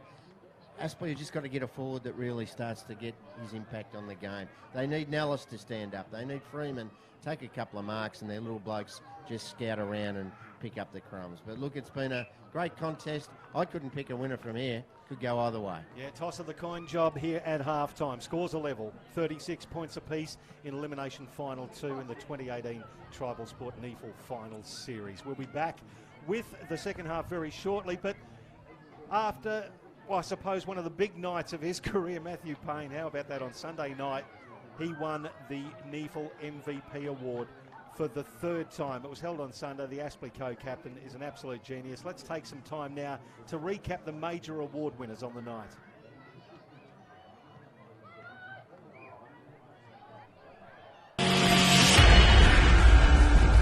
Mark of the Year. Number 5, Aspley, Jono Freeman, round 3. Then goes long inside 50. It's a 2-on-1. Big leap from Freeman. Over the top of Daniel Charlesworth, actually stole it out of the hands of Jaden Young, who kicks the ground. Magnificent dexterity in the air from Jono Freeman, NEFL mark of the day.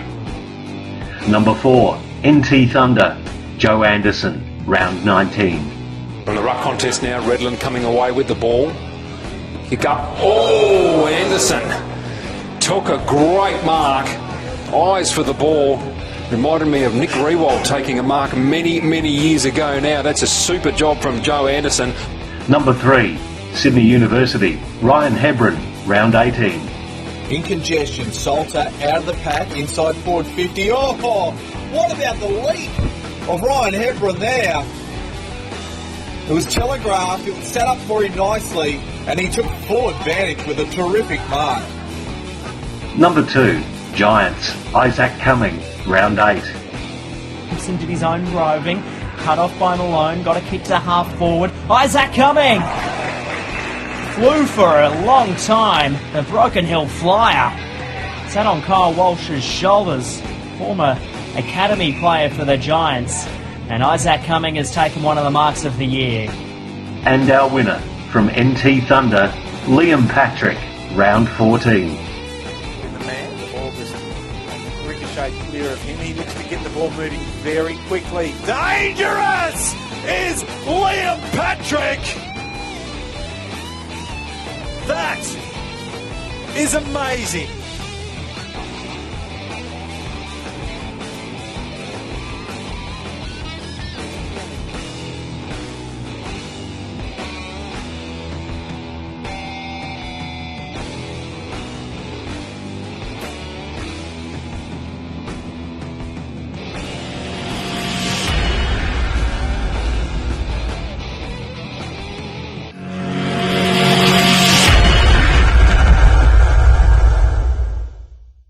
Goal of the year. Number 5, NT Thunder, Ben Rioli, round 19. Richard Tambling, but he's been a great player for them. Here's Ben Rioli on the bounce. Steps 1, steps 2, gets inside 50. He can go all the way. Go all the way, Ben. Runs in, kicks a goal, and has he got it? I reckon he has. That was a long running effort. Look at him. He's exuberant. He's excited. He's thrilled with a fantastic effort. Number 4, Canberra, Harry Carr, round 5. There's a couple of short hand pass options instead. Decides to put the Demons deep into attack. Off the hands of Fulford Whistle. Maybe some high contact in the marking contest. So that'll put Fulford where? Well, the man on the marking standing right on the 50. So Fulford would have to kick this from 55 at best. Might be just too far for him, but he's going back. No, he's not. He's dropped it around to the right. That would be Carr. Long bomb. Oh, monster bomb. It goes through the 3/4 all the way up the goalpost and inside the centre square. And we look at the celebrations from the Canberra Demons. Well, Harry Carr, the long bomb. I guess it just goes to show if you've got a good car, you don't need to get stuck in traffic. Goal of the day. Number 3, Aspley, Ben Warren, round 11. Down again. Spilled out. Campbell came back to Payne inside 50. Bit of a chip. 3-on-1 situation. Has picked up out the back by Warren. Drop punt on the way. Oh, don't tell me. A freakish effort from Ben Warren for the Hornets. From the pocket, just put boot to ball. And no space whatsoever to work with. And Ben Warren has kicked one of the goals of the year as Aspley are out to a 7-point lead. Number 2, Canberra, Reed Stevens, round 20. Forward 50. Numbers are strong for the Demons. Fall's trying to come into it. Stevens now wrapped and pivoted around. Spot as he kicked it. Oh, Aaron Bruce has tapped it. But I reckon Reed Stevens has almost kicked the goal of the year. That was just beautiful stuff from the Canberra Demons. And our winner, from Sydney University, Damien Bonney, round 9. Bonnie now tries to get it. O'Riordan goes to ground. And again, somehow it comes clear. Looking for some real estate. Bonnie, high, long towards the hot spot. Bouncing through! Ha ha ha! You little ripper, Damien Bonnie! His best! Ha ha! Beautiful stuff!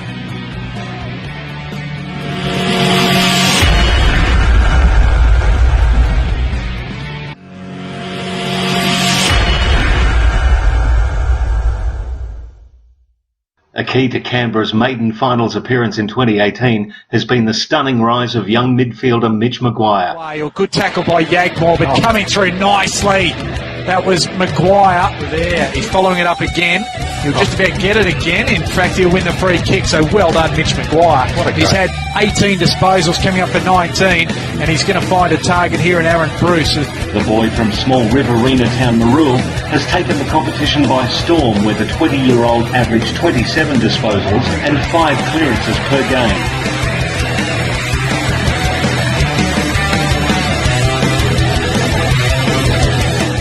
Goal-kicking midfielder with a hard work ethic, Maguire has left no stone unturned this year to keep his AFL dream alive.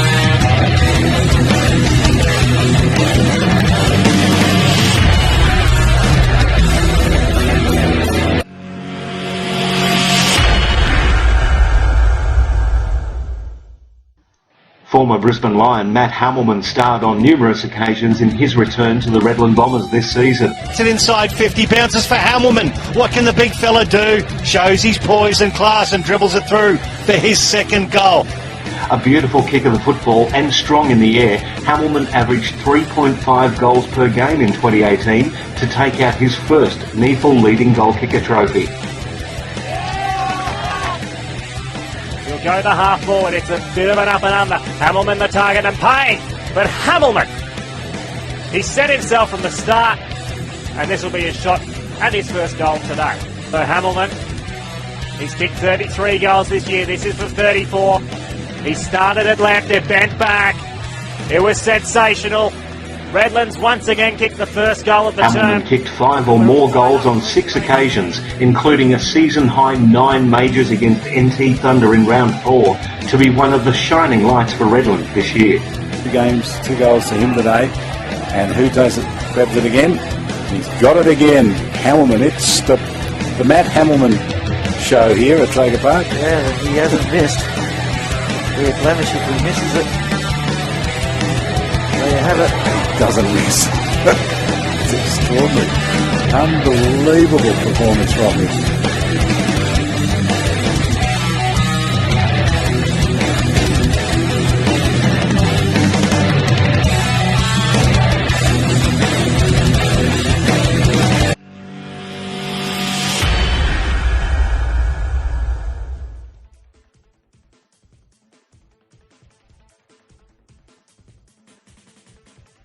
There seems to be no stopping Aspley megastar Matthew Payne as his incredible legacy in the NEFL only strengthened in 2018. Payne knew it, collected the footy, danced around one, gives the handball off, and Harry Pearce. As co-captain of the Hornets, Payne polled MVP votes in 15 of his 18 matches, whilst averaging 29 disposals, 4.5 inside 50s and over 6 clearances per game. To the run of Payne, his full measure from 45 metres. No issues there for Matthew Payne. He puts it through for his first major of the afternoon. What's been a tough one for Aspley, he has been a shining light. Now a 3-time NEFL MVP winner, Payne is undoubtedly an icon of our competition as we yet again crown the champion midfielder as our most valuable player. Gave off to Payne from just inside 50. He puts through Aspley's second.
Welcome back to Graham Road, Aspley, for the 2018 Tribal Sport NEFL Finals Series, broadcasting and streaming live on NEFL TV through our broadcast partner, Bar TV. Michael Price and Ethan Mackey calling all of your action in Queensland's Encyclopedia of Footy. Bob Batty with the special comments. At half-time, we have a cracker. It is Aspley at home to the Lions, and they are level. 4-12-36 to Aspley, 5-6-36 to the Brisbane Lions after the Lions led by 8 points at quarter time. Now, Bob Batty, first up, cracking first half of football, but we've had a major upset in the other elimination final where the Canberra Demons have gotten over Sydney Uni 15-13-103 to 14-10-94 down at Blacktown International Sports Park. That is a boil-over. Yes, that's a huge win for the Cabe Klimpke team. Look, they went into the finals probably losing about their last 5 or 6 games. After getting to top of the ladder with about 5-6 rounds to go, they really fell away, and their younger players, and everyone thought Sydney Uni would have the experience and the depth of talent to knock them over. Not the case. Younger legs prevailed, and that's a huge win for them, and now they take on the Sydney Swans. That's going to be a big game next weekend. The preliminary final one is sorted out. Sydney versus Canberra, and that'll happen in Sydney at Blacktown, and it's going to be an absolute corker. I reckon I might even get down there and have a crack at that one myself, Bob. But the final series is underway here. And, boy, half-time, Ethan Mackey, we've had a real cracker to start off with. How do you see it playing out in the second half? Yeah, it's an interesting one. At this stage, you have no idea who's going to be facing off against Southport down on the Goldie next Saturday. Obviously, at a deadlock at the moment, Aspley's been a little bit more wasteful in front of goal, but it's certainly going to be a battle of attrition working through this second half. Spencer and Smith, the usual suspects to do battle on the ruck. Aspley moving the footy to the right of screen. Smith wins that tap out. Spencer ran straight past it. Keys at ground level off the right boot. Scrubs it forward. It wasn't a great kick. Hampton's underneath that for the Hornets. He makes a good second effort. In fact, he gets down, fends one off, runs out of the contest. He did very well there. Lyons feeds back, gives the handball to Bastanaka. Great tackle and holding the ball. A perfect start for Aspley. Chip forward, James Nellis overruns it. Cedric Cox gets involved. Nellis on his hammer. Oh, good tackle, Nellis. He lets loose the ball, does Cox. Beardsall gets it over there to Blake Nellis. Giles can't keep it in front of the scoreboard. We'll get a throw in. 45 metres out from the Aspley goal. We've started off in the second half, Bob Batty, exactly the same as we left off here in the first. Yeah, look, they need a lift from that James Nellis, don't they? He really needs to run hard and straight at the footy. Got a big job, Clay Beams, this quarter, keeping it under control. Spencer over the top of Smith, puts it into the path of Allison, toes it back to where it came from. Another throw in right on the 50-metre arc. And Ethan, we've got a beautiful day today. A little bit of dust coming in and around southeast Queensland and the wind blowing it through, but the wind favouring the left of screen has just faded a little. Yeah, certainly right. And you'd think that the Lions would probably need to get a bit of a lead going into three-quarter time if this wind keeps up. They're probably going to see Aspley come home late. Hampton wrapped up in a good tackle. He was quiet in that first half, and I think they'd be pretty happy to see him get involved early in this third term and really get himself into the contest. He's got elite speed and dash off half-back, and that'll be something that can really open this contest up. Spencer, big tap. Keys puts himself in, smothered effort from Ben Warren. Swallow taken high, as you'd heard from the Aspley bench just below us. And he's worn a few over his career. Just imagine how many taggers he'd had over his career, Bob Batty, all Australian as well. Yeah, 3 times the BNF winner at the Kangaroos, and a great player. So Jack Frost, we've just heard, is done for the day. He's still in the rooms for the Brisbane Lions. That's a blow as Warren puts it into the goal square. Oh, Stackelberg lost his footing. James Nellis comes across. Cedric Cox got involved with Allison. The ball over the boundary line. We'll get a throw in 35 metres out. That looked like it was set up beautifully there for Nellis, Bob. Yeah, look, Nellis and Stackelberg. Stackelberg looked like he had the run at the footy in the marking contest, and then the ball shot out the back, but they just got to be a bit cleaner up there near goal. That long kick in has been the go-to tactic all day. Out of the contest, Payne feeds out to Warren. He had to work for it below his knees. Goes back and goes for the second effort. Cox wrapped him up. Lions touched out of the contest, and it's coming straight back in. The kick into the pocket, not a great one. And Sam Mays is able to cut that one off the lines down there. So you feel like their entry inside 50 hasn't exactly been as efficient as could be for the majority of the afternoon. Mays, agree with you there, Ethan. Kicks it long down the line. This Wooler just chips it forward. It's a nice diving mark taken there by Allison under a fair bit of pressure from Jasper Craven. So Allison, usually a long kick of the ball, that's no exception. Kicks it towards half forward. Gross dealt with before the ball got there. Slapped down and now hacked back inside centre. Big pack of players at the back. Coleman. Craven towed forward. Payne brilliantly to Beardsall. Beardsall lowers the eyes and then hits the wrong bloke in Liam Dawson, who fists it and then claims the mark. Cleverly done by Liam Dawson, and the Lions, they'll repel another one. So he comes across this near side. Clay Beams, he's had some sort of an afternoon. Been very good. He just puts it out in front of Stackelberg, but the bounce favoured Beams. That was a bit of a left-hand leg break that favoured Beams there. Comes off hands over the boundary line. It went to Wooler. He couldn't reel that one in. The contest between Wooler and Gross still going on. Bob Buddy, it's been a beauty all afternoon. Yep. Yeah, look, the bounce really helped Benny Keys. And look, he's got his foot on the footy about 4 times already in this quarter, Benny Keys, but it's been smothered. So you just got to make sure they can put the stoppers on him here. Of course, the leading ball getter on the ground at half-time, so he's continued on with his fine form from the first stanza. Payne for something different, wrapped up at the bottom of that contest. Smith's in there. His follow-up's been really good today, Smith.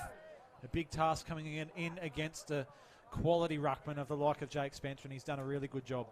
They go at it again, the Monsters. Oh, Smith did beautifully into the path of Bastanak, and then Smith actually pushed back, Buick it was. Ben Warren, handball back to Ives. Ives, wobbly one. Oh, it's a mongrel bounce for Skinner. Picked up by Mays, put a saddle on him. Did Beardsall. Toy to Nellis. Nellis from 50 and kicks it into space. Who's going to get there first? Liam Dawson. And will he pick it up? Yes, he does. Gets it to the outer side. Starcevic versus Joyce. That's exactly where Liam Dawson wanted it, over the boundary line. We'll get a throw in. Yeah, look, about a couple of first 5 minutes there for Liam Dawson. He didn't have a great first half, did he? He'd been a premiership player here at this ground for the Aspley Football Club, and probably didn't like that first half, but that first 5 minutes here, he's been excellent in the back half for Brisbane. Yeah, I think he would have got some pretty stern advice in periods through that first half. Of course, got dragged for giving away an ill-disciplined free kick off the ball earlier on. He looks like he's made amends and he's starting to tidy up in this second half. The tap one down there by Ballenden, who steps in for a stint in the ruck. Keys, another possession, wins it forward. Hampton cuts off. They just work this one back now. Joyce long on that left boot up the line. I think it's just gone out in the full. That wasn't a great kick. His intended target there. And Nellis was missed, and that's gone out over the boundary line. I said that wind had died down a bit. Not too much, in fact, as it still pushes to the outer side of the ground. Coleman, high and long kick in the direction of Smith, who does the right thing by the team, flies over the back of the pack and fists it over the boundary line. That's a good territory gain for Brisbane. Certainly was. He can really jump, Archie, can he? I reckon he could nearly jump onto the top of that crane if he really let loose, the old Archie Smith. He's really an athlete, isn't he? He's certainly. His father, Andre, magnificent basketballer, and Archie could have followed in that same path had he not chosen AFL as his sport. Keys hooks the ball around. Gross read it as soon as it went off the boot. In fact, it wasn't Gross. It was Dale. Dale now over to Gowers. Gowers, Hampton. Good running from Aspley. Hampton inside 50. Stackelberg had to take that. It was a great kick, Bob Batty. Nothing Liam Dawson could do when the ball is lace out in front of your eyes. Yeah, no, quick movement of the footy, and it was centimetre perfect. And congratulations, Brad Dahl there. That was a great effort. He read the ball in flight, took a strong mark, and he was off to the races. And he looks a bit crook as he's walking off here. Don't know what's happened there. He might be a bit of heat stroke. Who knows? But here's a big chance for Aspley. Might have copped one, the Sunshine Coast product. But coming in for the shot at goal, Connor Stackelberg. Oh, he judged that beautifully, Connor Stackelberg. Puts it through for Aspley. And they have hit the front. Amazing stuff here for the first time today. They have hit the front, 5-12-42 to 5-6-36. So it's one straight goal the margin with nearly 8 gone third term. Yeah, great quick hands through the midfield. Lovely kick forward. And it was good hands from Stackelberg. He's a big size of a chunk of a kid, isn't he? The 20-year-old from Sandgate. And he'd be certainly happy with that lead and good clunk and a beautiful finish. That's been the key, making sure you put them through those big sticks. And look, they got their tails up. Let's see what Brisbane can throw back here. Without a doubt, their best movement coming off halfback and inside 50 all day, it would seem. It was one of the players I mentioned earlier on in this term, Lonnie Hampton, getting involved in his run off halfback, and that delivery inside 50 was immaculate there to Stackelberg, who didn't let him down. Working it forward now again, Aspley through hands. Ives ducks around one. Can he put this through from 40 out? Well, Aspley have just come out of nowhere. Ives danced around a couple and settled himself from 40 out. And this is looking like a completely different Hornets outfit inside 50 to what we saw in the first half, Michael Price. Oh, absolutely. What an explosion. The son of the late, great Peter Ives, James Ives. He's been through a lot in his career. Leg injuries. How about the dummy he sold there, Bob Batty? Let go from 45. What a finish. Yeah, great finish. And look, they need a lot more from him. He's been mostly matched up with Corey Lyons, and we've been talking about Corey Lyons' first half. He was dominant for the Brisbane Lions, so that's what he's got to do. Get dangerous and make it difficult for Lions to get him chasing him. And that's what they've done there, and it's 2 beauties in a row for the Aspley Hornets. In quick time, the Hornets out by 12 points. Slap down the Archie Smith. What a tackle on Toy. They let loose the ball, and then it's crunched underneath again. A mess of bodies getting up, including Jono Giles, Brandon Starcevic, and Archie Smith. Umpire Ritchie throws it up in the middle.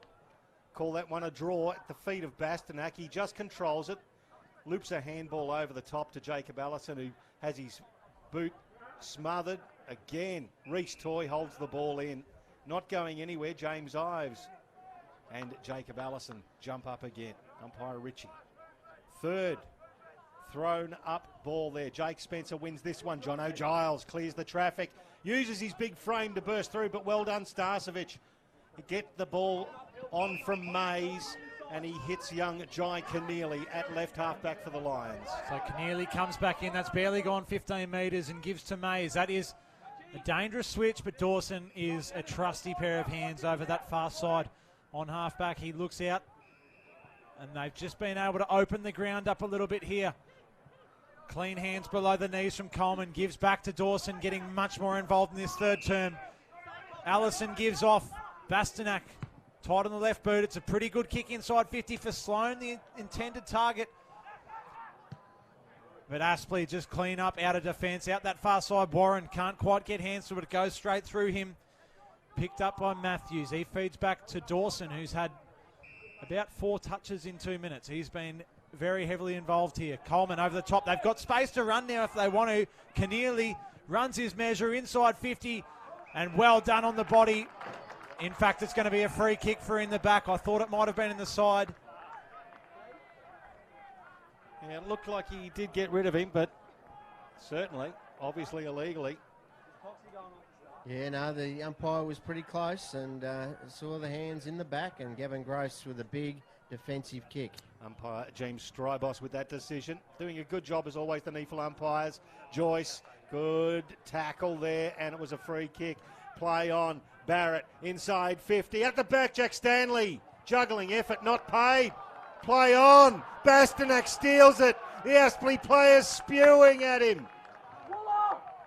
It's a goal to the Brisbane Lions. Bastanak gets his third, and the Lions pull one back. 6-12-48 to 6-6-42. Here's the replay, the tribal sport replay, Bob. Have a look at this one. Is it a mark? Yeah, well, he's had first touch of it. What's happened there? We can't see the second touch. That's the difficult one. The umpire had closer vantage point and play on, the umpire said, and there's Bastanak to kick his third. And great tackle over that far wing, wasn't it, from Corey Lyons.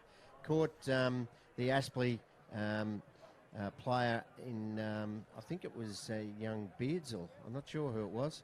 And then got it on quickly, and that makes a difference when Bastanak's there in the square. So back to a 6-point margin this game. Just going through swings and roundabouts in terms of the scoreboard. It's a beauty here at Graham Road for the elimination final 2. this 2018 season. Inside 50, Keys is down there. He's been the best player on the ground in this third term. On the left boot, he collects the woodwork. There must be a magnetic field around those posts this afternoon, because the amount of time we've seen the ball slam into them has been ridiculous. But Keys can't quite put that one through. It's a 5-point margin. Aspley in favour. I think that's about the 6 poster. I think you're right, Ethan. It's Hit a few. Been amazing. It looked like it was going through all the way, didn't it? Ben Keys, kick 14-16 for the year. Umpire Strybos is bringing that one back in, so you must kick over the mark, which I've never got, considering you're allowed to kick laterally. But it's one of the rules. Play on. Long kick down the outer side. Oh, Clay Beams is pretty courageous in front of Spencer, but well rove by Batchelor. Got it back by hand to Warren. Warren looking for Nellis. Miscues. Nellis watches it go over the boundary line on the outer wing. Will get a throw in. It's Aspley leading by 5 points with 13 and a half gone of the third term on NEFL TV through our broadcast partner Bar TV. And we're proudly supported by Elastoplast along the way as well. It's been a fine season, this 2018 season. Throw in. Archie Smith gets it down. Bastanak wants to get involved with Gowers. Took him without the ball. No, nothing happening. It's picked up there by Buick. Smothered off the boot. Again, hard pressed against the boundary line. Jono Giles just wants to paddle it back to Warren. Couldn't effectively do so. We'll get another throw in on the outer side. Lions have thrown Cedric Cox into the midfield. I think that's a good move. Bit of extra pace around the contest. Those Aspley 2 goals into the breeze, they really need a bit of pace away from the contest. Quality player in there is Cedric Cox, and that's a good move from Mitch Hunt to get him involved. Stackelberg up forward, and this is Payne. Well, look at this. From 30 out, he's hooked it to the left. That was not part of the script, Matthew Payne. How often do we see him just slot them with ease from about 30 out? An uncharacteristic error from him, but takes it back out to an even 1 straight kick margin. Archie Smith with a powerful mark in front of Spencer. It's been a great duel between the 2 big men today.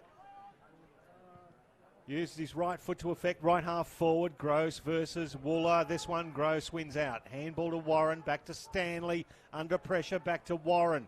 What can he do? Kick it long. Back to the ruckman contest. Archie Smith. Good spoiling effort by Spencer. Roving Coleman got the flicking handball back from Allison. It was Payne who followed Coleman and buried him. Allison picks it up. Hoiks it inside 50. Here's a big contest. Bastanak at the front. Taps it down. Well done, Gavin Gross. And he's absolutely belted there by the young fella in Keneally. Handball by Lyons to Keys. Great tackling effort. And he let loose the ball in an illegal fashion. No. It's against Keys for leading with the forearm. There you go. And the free kick is going to go to Jordan Arnold. And Fitty as well. So he'll take it up the field, Bob Batty. Yeah, it really lifted another cog, hasn't it, this game? It's Aspley came out full of run in the start of this quarter. Got a couple of kicks in front. And you wanted to see what reaction we get from the Brisbane Lions. Oh. Well, they're certainly...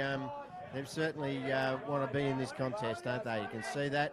There's no easy kicks out there. Be no love lost, but tell you what, it's still line ball at this stage. Jordan Arnold, the Tasmanian from Glenorchy. He's going to have the ball at half-back. Lions have had plenty of time to set up in front of him. Plenty of leads going on. He's going to go laterally and find Lonnie Hampton.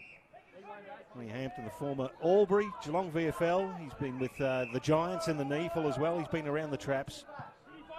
Long kick down the commentary side. Big fly from Skinner, beautifully roved at the back by Giles. Handball off there to Stackelberg. Oh, great kick. Gets it to Batchelor, to Nellis. Nellis under pressure, back to Batchelor. Batchelor buried by Smith. No goal. Smith gets up. Well done, the big man. No, it wasn't Smith. I'm terribly sorry. It was Liam Dawson who did beautifully. How about that kick from Stackelberg? Oh, clever. Rucks do battle. This is well inside 50 here for the Hornets. Looking very threatening. The kick from Stackelberg, somewhat reminiscent of a Sam Mitchell-like play. Identified the space, took his time, and some great composure seen from a young guy, which is what the Hornets are going to need to get over the line here this afternoon. Can't just all be their experienced campaigners of Swallow and Warren and Payne, those sorts of guys. On cue is Swallow coming up from the bottom of this contest. They're locking it in, aren't they? Not moving anywhere at the moment, so Brisbane will be desperately wanting to get this one out and clear it, in which they do through Buick. Not a great kick though, heavily affected. There's a free kick for a push. It is going Aspley's way. It'll go to Lonnie Hampton. He's been influential in this third term. Was hardly sighted in the first half, but he's certainly getting involved. Does he have the journey from here, Bob Batty? Look, very much doubt it. I think that's going to be a tough kick from where he is, and not a powerful leg on him. On the run, you give him a chance, but from a set shot, I think this might just go to the top of the square. Well, does his ambition outweigh his capabilities? He's put it up to the top of the square. It looks like it'll be off hands. It went very close, closer than what we all probably predicted. But on the last line of defence, it's whacked through from Sam Skinner. And the Lions get out of jail for a moment. 7 points the margin. Now the Hornets lead at 50 plays 43. It's propelled forward. Keneally, smothered off the boot of Buick, but he did very well to go again. Kick towards the wing. Nice contest, Stanley versus Keys. Keys wins out in the end. Was a great tackle, Stackelberg. Cody, coming off the bench. Starcevic read it beautifully. Went back again. Lost the ball. Umpire said you threw it. Great tackling effort. This is a great game of NEFL Finals footy. The Tribal Sport NEFL Finals Series. You've got to love it here at Graham Road. The pressure is on in the third quarter. How's the interchange from the Lions there? Starcevic is as if he was catapulted onto the ground. It was like they threw him in at the right moment. They timed it beautifully. Matthew Payne, the triple MVP. Right shooter, right half forward. Dawson at front. Freeman at back. Couldn't hold it. Nellis from the boundary. Hooks it to the top of the square. Well done, Skinner. Well done to Stackelberg to hold onto him. Ball stuck underneath.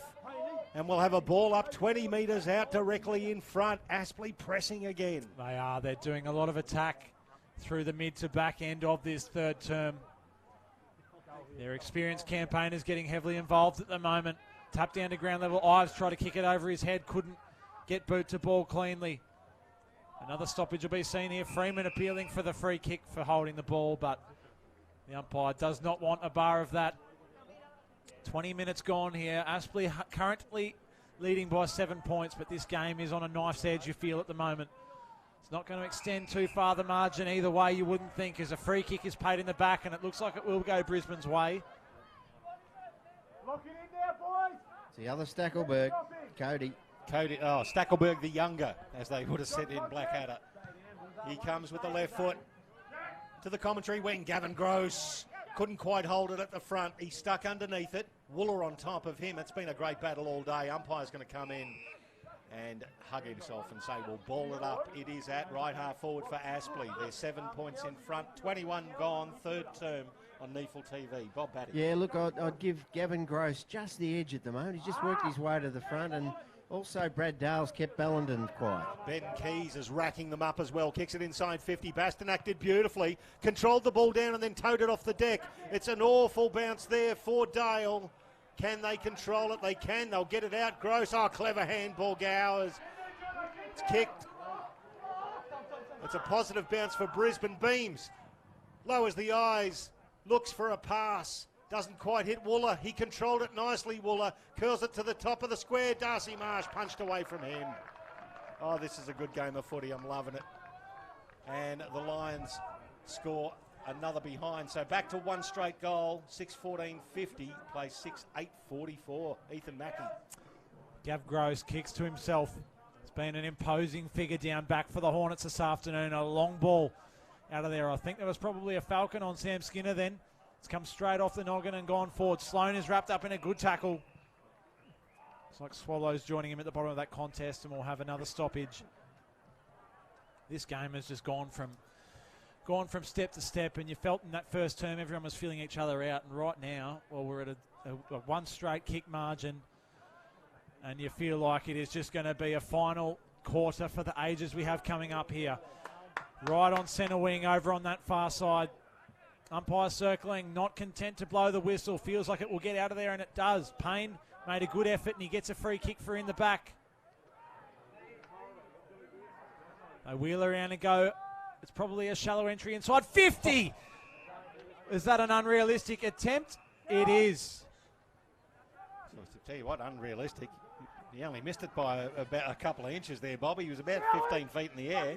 Yeah, didn't quite get a fingertip on it though, Sam Mays. He knew that Jono Freeman had the advantage in height, so he had to go early, but just went a tad too early.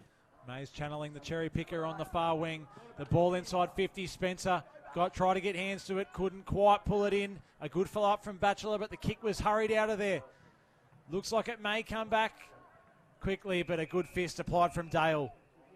Sees that one over the boundary line. His efforts in the last few minutes have been super as well, Brad Dale.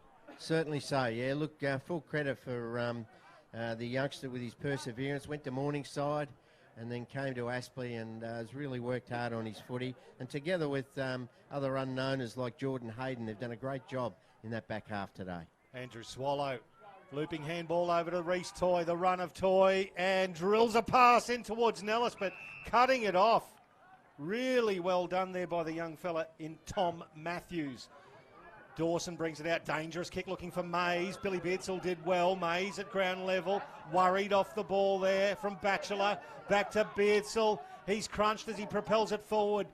Blake Nellis with the headgear and the number 24, Corey Lyons now to Starcevic. There's a ding-dong going on behind the play there. Good tussle out in our right as well. Jordan Hayden now has the ball for Aspley. A little bit of stink on. Feeling rising as the temperature does. Jake Spencer at the back. Great mark at the front. And that was Sam Skinner.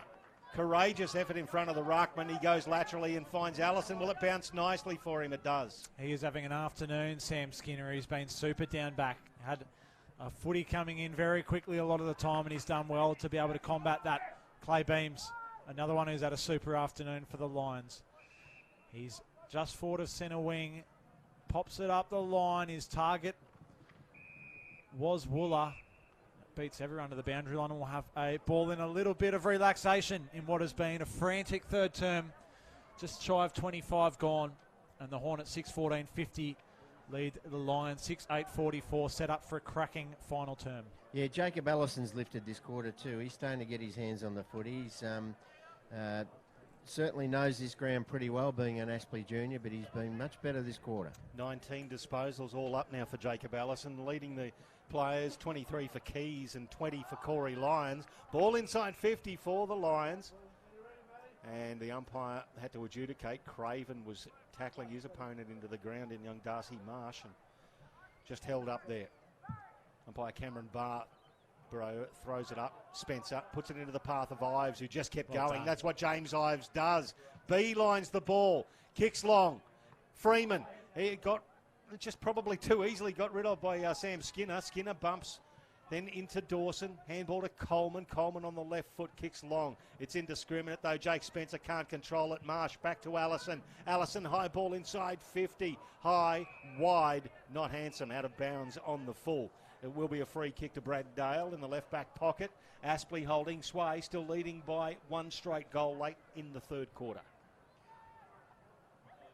Deep down there, Dale copped a bit of a whack earlier on in this term. He's been very effective in the last 5 to 7 minutes. He goes long. Spencer's his target. Smith gave him a nudge under the footy. No in the back. Deemed from the umpire. Keys has his hands on the footy again, trying to work this one out of there to Sloan. The umpire gives holding the ball. That's an interesting decision, I would think. He made a pretty good effort at that one.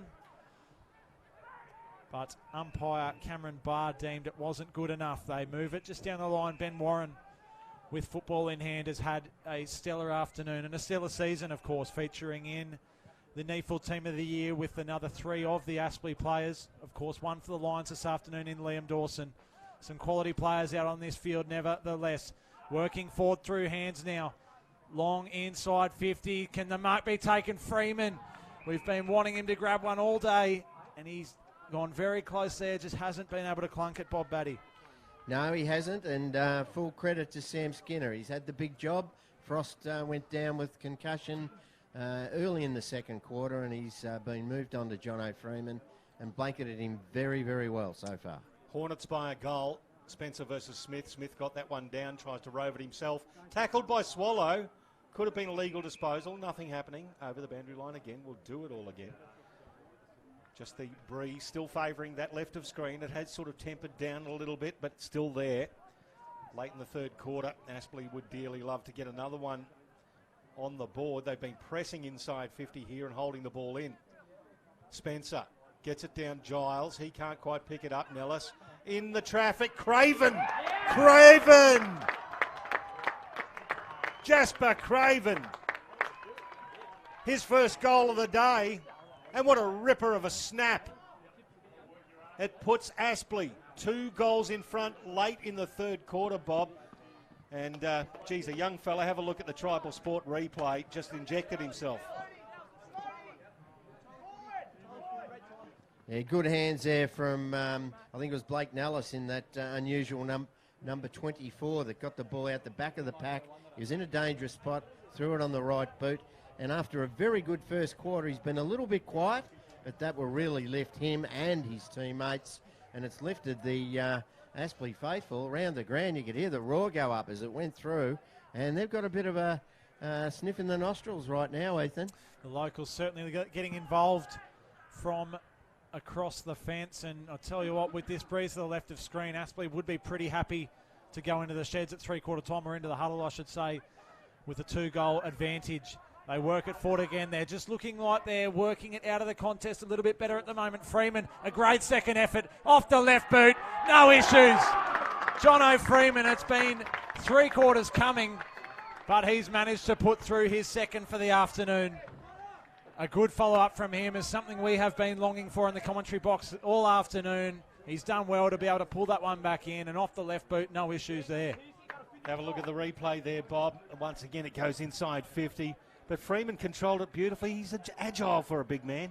He is, yeah. And his opponent, you notice there, was Liam Dawson. I'm not sure where Sam Skinner was there in that contest, but it certainly was Liam Dawson. He put the 1 mid up. He didn't quite hang on to it, but he recovered well, and he loves going on that left foot, the Sunshine Coast boy. And look, they've got the really tail behind them now. They've really got their foot to the pedal. That's exactly what's going on here as Bastanak, who's had a ripping game, comes out of the congestion for Brisbane. Well read there by Joyce. Got the handball over the top. Put Craven under pressure. The last goal scorer, Ben Keys, gives him some as well. Leans into him. Will Gowers gets into Keys. Keys racking up the stats. He was best on ground in last year's NEFL Grand Final, Ben Keys. He's already had 24 disposals today, late in the third quarter. Smith, now there's a whistle on play. It was a blocking free kick, and it's going to go against the Brisbane Lions, against Ben Keys. Ball thrown not back on the full to Jake Spencer, who's whining for a 50. But he's got the free kick, the big man. Does the sensible thing, hits Freeman. Big fist from Toby Wooler over the boundary line. Kills that contest, and we'll get a throw in just forward of the commentary wing. Aspley all of a sudden out to 18 points, Bob, late in the third. Yeah, it looks like they've thrown Toby Willer back as well, the line, just to give it a little bit of a spark. They just need some run and badly need a goal before three-quarter time. They certainly need to peg this margin back with the breeze, and Aspley with their tails up.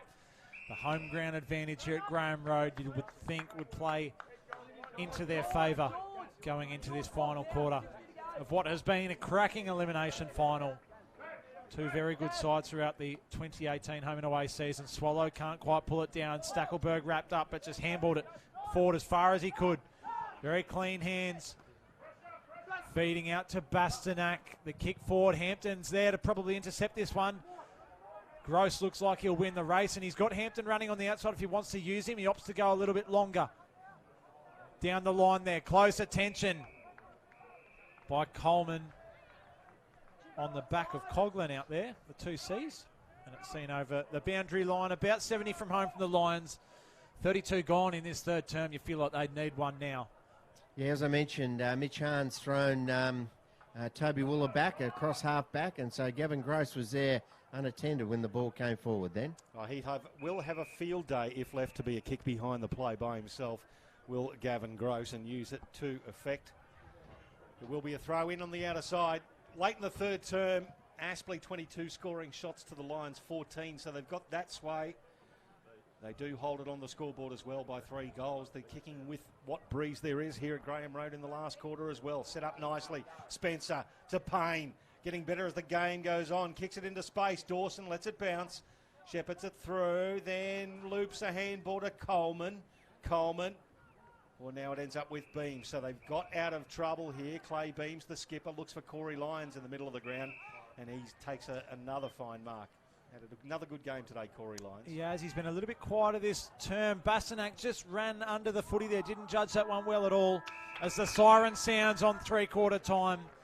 Well, that was a powerful quarter there from the Hornets. It was a deadlock at halftime, 36 apiece, and we currently see the scoreboards stand 8-14-62 to the Hornets. They've stretched away from the line 6-8-44, a 18-point lead. I should say, at the moment. So it's an interesting proposition that has been put in front of the Lions here. If they're going to continue their season on and face Southport next week, it is going to go all right from here, you'd think, gents. Well, they led by 8 points at quarter time, did the Brisbane Lions. It was all level at halftime, and then Aspley kicked away 3 goals there, Bob, especially those last couple of goals really would have hurt Brisbane, and they jammed it up in the last couple of minutes there. They had a couple back in front of Jono Freeman. We know Jack Frost isn't coming back, so that puts a hole in their defence, and Aspley are kicking with the wind in the final term. Yeah, look, they've got their tails up. That's the big thing, isn't it? And players that have been down on a little bit of confidence, like Jono Freeman, kicked that beautiful goal late in the quarter to maybe give himself a real little nudge ahead in this final quarter. But look, Lions they've got 4 or 5 players that haven't really impacted the contest today. Ballenden, Barrett, Mays, Buick, Dawson, those players, they've been a little bit quiet, so they need lift from those types of players. Starcevic, another one. So, look, they've been a little bit quiet, but they're too good a team to write off. You can't write them off. 3 goals is nothing the way these games are played. And, yeah, look, Aspley got the advantage. They got their tails up. They're going to be hard to stop at home, but you wouldn't write the Lions off from here. Absolutely. Aspley, the goal scorer, is the only multiple. Jonathan Freeman with 2. You've got Ives, Batchelor, Payne, Spencer, Stackelberg and Jasper Craven with 1 there. Bastanak with 3 for the Lions. Toby Wooler with 1. Ballenden, Lions, the other goals there for the Brisbane Lions. That's the 2018 Tribal Sport NEFL Final Series Elimination Final 2. It is Aspley 3 goals in front of the Lions at 3-quarter time. Back with the final quarter shortly on NEFL TV through our broadcast partner, Bar TV.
Welcome back to Graham Road, Aspley. Beautiful day here, the first day of spring, southeast Queensland, 28 degrees, and it is the Tribal Sport NEFL Final Series, Elimination Final 2. The Aspley Hornets at three-quarter time, leading the Brisbane Lions by 3 goals, 8-14, 62 to 6, 8-44. We've got a ripping contest coming up. The winner of this game progresses to the prelim final to play Southport next weekend. We've already had a big upset decided in Elimination Final 1 where Canberra got over the top of Sydney Uni, and they will face Sydney at Blacktown next weekend. Michael Price and Ethan Mackey calling all of your action here at Graham Road, along with Queensland's Encyclopedia of Football, Bob Batty, in the special comments. We're ready to go, the final quarter. It's been a ripper. This is Ethan Mackey. Spencer and Smith head out the contest in the ruck for the last centre bounce to start the quarter for the day. Spencer wins a tap down towards Payne, but Keys gets a boot on it. It wasn't a great kick. A hold and a free kick for Craven from Barrett was the one who gave that away, and I feel like Barrett, along with a few others for the Lions, are just players who are down on output this afternoon. It's been a bit of a case for them. The bottom 6 to 8 have certainly not had the afternoons that those of Aspley have had. The kick forward to Skinner. He's one that has had a good afternoon, and so is this bloke. Keys gives the handball off, and they decide to run the Lions. A good kick out in front of Cox. He's in space. He can have a go here and set himself up. Looks inside 50, pinpoints a target to Dawson in the pocket. Cleaned up by Joyce, gives the handball back to Dale, to Gross, a fumble. Probably has time to clean up. Smothered by Dawson. Is this out of bounds? It is. So the kick inside 50 there from Cox, with the time he had, probably a pretty poor option in hindsight. Oh, I think so, Ethan. Yeah, he probably should have kicked it 5 metres before he did, I think, and just kicked it long towards the square and let his players run onto it. But he could be a danger out in this wing in this last quarter. So the throw in. Spencer versus Ballenden in that one. Spencer wins it out. Matthew Payne gets there first. Subterranean handball is beautiful. Finds Warren. Warren at half back.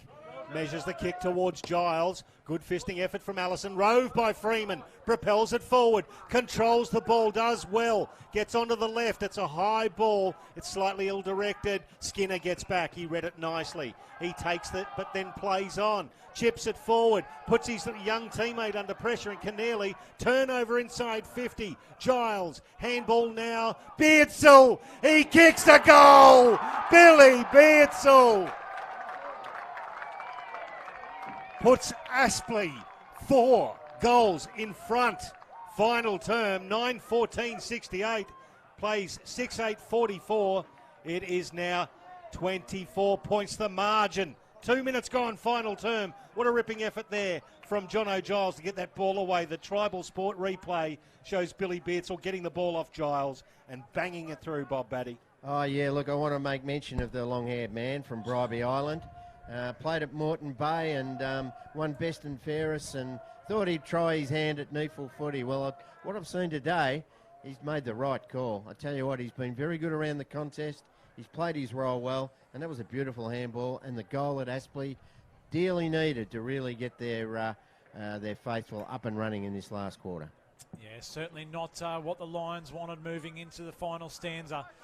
We mentioned that they needed a lot to go right for him, and at this stage, it's all going Aspley's way. The kick from Swallow to Stackelberg was flawless. A great inside 50 entry, and at the moment, well, it is all brown and gold. Yeah, Tommy Matthews needed to body a little bit better there, didn't he, against Connor? He's a big body, isn't he, Connor Stackelberg? He's certainly not a small unit, and he just used his body perfection and should go back and slot this. So the Sandgate Junior now featuring as a part of Aspley's forward line in the NEFL. The kick gave it a good chance. It's waved away late. Can a mark be taken on the line? The umpire's paid it. It's going to be a mark. And it's Nellis. The umpire's in a bit of discussion. And the adjudicating umpire in this situation, I think it is umpire Ritchie, has called for the kick to Nellis to go back and put through Aspley second for the final quarter. And this looks like it's nearly lights out for the Lions from here, fellas. Yeah, look, great start for the Aspley Hornets, isn't it? They've got their tails up. It was a bit of a dubious marking contest. Here we go. We'll have a good look at it here. Did he hold it? Maybe he's given a chop of the arms. I'm not sure. Oh, well, he did. He had the last touch. It might have been touched in between that, but he had 3 grabs at it and it's gone back. The umpire was right there. Absolutely. Much closer than us. See it clearly on the Tribal Sport replay, and that bumps Aspley out to 30 points the margin. Early doors in the final term. Brisbane want to answer really quickly. We're back in the middle. Archie Smith versus Jake Spencer. What a monumental battle it's been all day. Smith slaps it forward. Corey Lyons could have been pushed in the back. Nothing happening. Smith gets involved again. James Ives hooks it inside 50. Bouncing ball over the head of Sam Mays, I was going to say, but he jumped into it and grabbed it. The Lions will get out of here now. It's a kick towards the outer wing. Well done, Liam Dawson. Got rid of his opponent and then headed into the corridor. Spears a pass towards Ballenden. Just needs to get involved. Dale's done a good job on him. Kicks it inside 50. Nice mark taken by Toby Wooler, who was having a ding-dong battle with Gavin Gross. Faded out of the game a little bit with the veteran taking the points so far. But Toby Wooler desperately needs to get this one. He's already got 1 goal. Yeah, right to left. He should aim at that right goal post and it should swing back. But yeah, quick movement of the footy, wasn't it? They've got nothing to lose now, have they? Like, they've just got to really run the gauntlet, the Brisbane Lions. Toby Wooler, number 41 in last year's draft. Kicks from 48, starts at right, and it fades back, but not enough. Just the power of that wind, and it is variable, still favouring the left of screen that Aspley are kicking to, and at the moment they're leading by 29 points, so that's a severe advantage. Certainly is a benefit for the Lions, I suppose, if you're trying to find a silver lining in it all, as you're only 5 minutes into the final quarter. So if everything goes right, they still have time. But they're looking like they're well and truly on the ropes at the moment. A good smother applied from Skinner. He's been well and truly one of their better players this afternoon, the Lions. Coming back through the corridor now, Barrett needs to lift into this final quarter. Gives the handball back to Skinner, out this near side to Buick. Gives to the run of Lyons. That's a floating kick. Good luck marking that. It's a finger breaker. It bounced over Gross. Wooler was able to give the handball off to Keys. Wheels around from 45. Top of the square. Does it get through? Last line of defence is Ives. Has plenty of time to clean this one up. And if he's not there, that's a certain goal. Well done, James Ives. Yeah, he did that beautifully, didn't he, Bob? It was almost like the Higgins thing from Richmond. Not quite as spectacular. Well, up the other end, isn't it? He was through the points or just before he grabbed it and knocked it back. Knew he had a bit of time and space. And, good defence in the end. Spencer, he's lifted in this start of this last quarter. Archie Smith was seen to be getting on top in the third quarter, but he's found another level. I reckon that was a soft free kick, though. Brisbane pretty aggrieved by that one. Front and centre was Warren. Couldn't quite get the ball. Sorry, Blake Nellis wearing the 24. He was wearing 7 until he blood-stained that jumper. That's kicked to half forward for Brisbane. Keys, then Liam Dawson. He's tackled as he gets the ball away. It's intercepted there by Jordan Hayden. He pivots, goes down the outer side. Giles gets rid of his opponent, not paid. Dud. Well, geez, a good player is Jono Giles. As you said, he won the QFA medal for the best in the comp 2 years running, then decided to have a crack at Neefel. Why wouldn't you? Ball kicked inside 50. He's taken down, is Giles, the man we were just talking about. Mays by hand. Cedric Cox, he's looking for Wooler.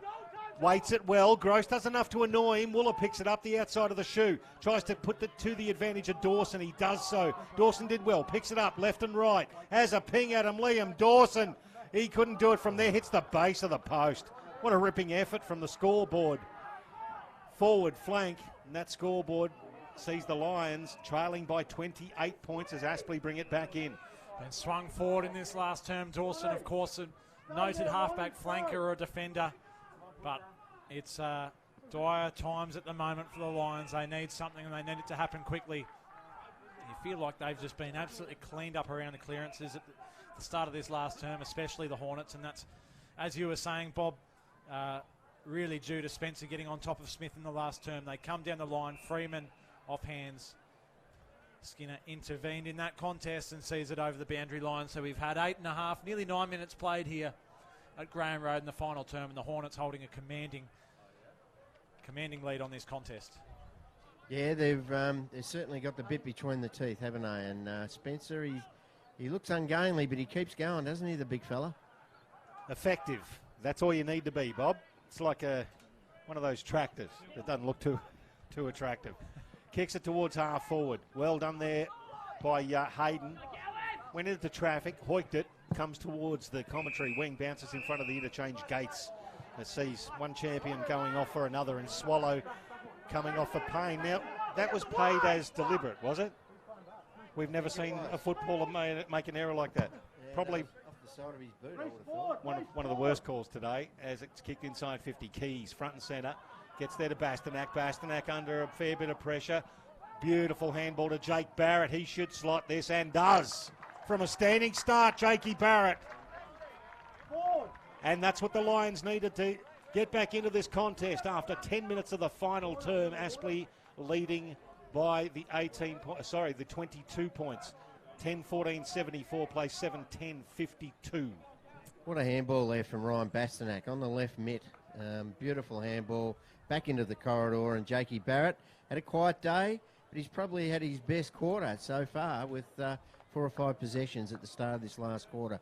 They need a few of his teammates to lift like that to get right back into this contest. But yeah, great hands from Bastanak. Yeah, the handball was an absolute ripper. Took his time, Bastanak, didn't rush himself, and really opened that up with a piercing handball to find Barrett. They're going to need a little bit more of that if things are going to change here this afternoon. No clear winner in the ruck contest there.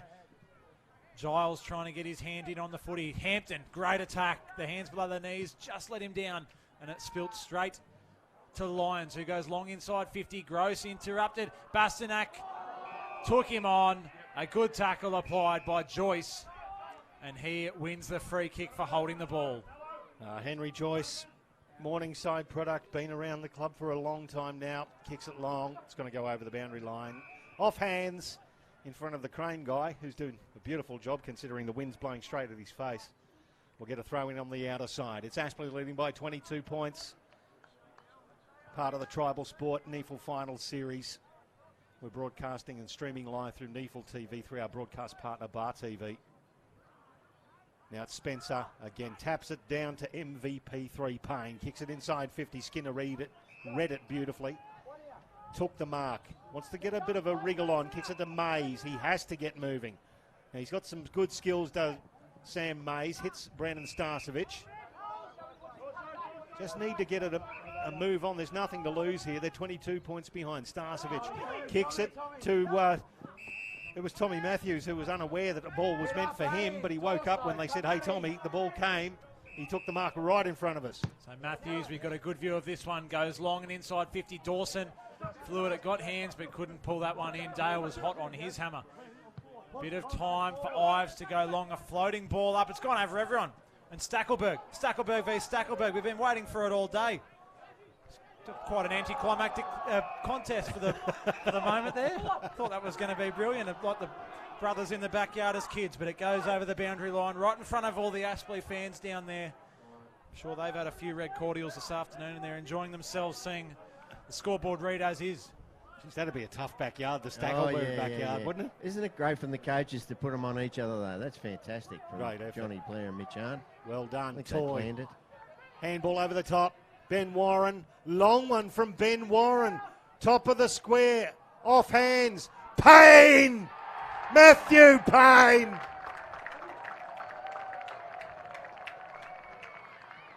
Incredible work. The triple MVP at the foot of the pack. Kicks his second and the 11th goal for the Hornets to give them more breathing room. And the patrons on the red cordial, as Ethan Mackey pointed out to our left, they're starting to sing a little song as Aspley skip out to a 28-point lead.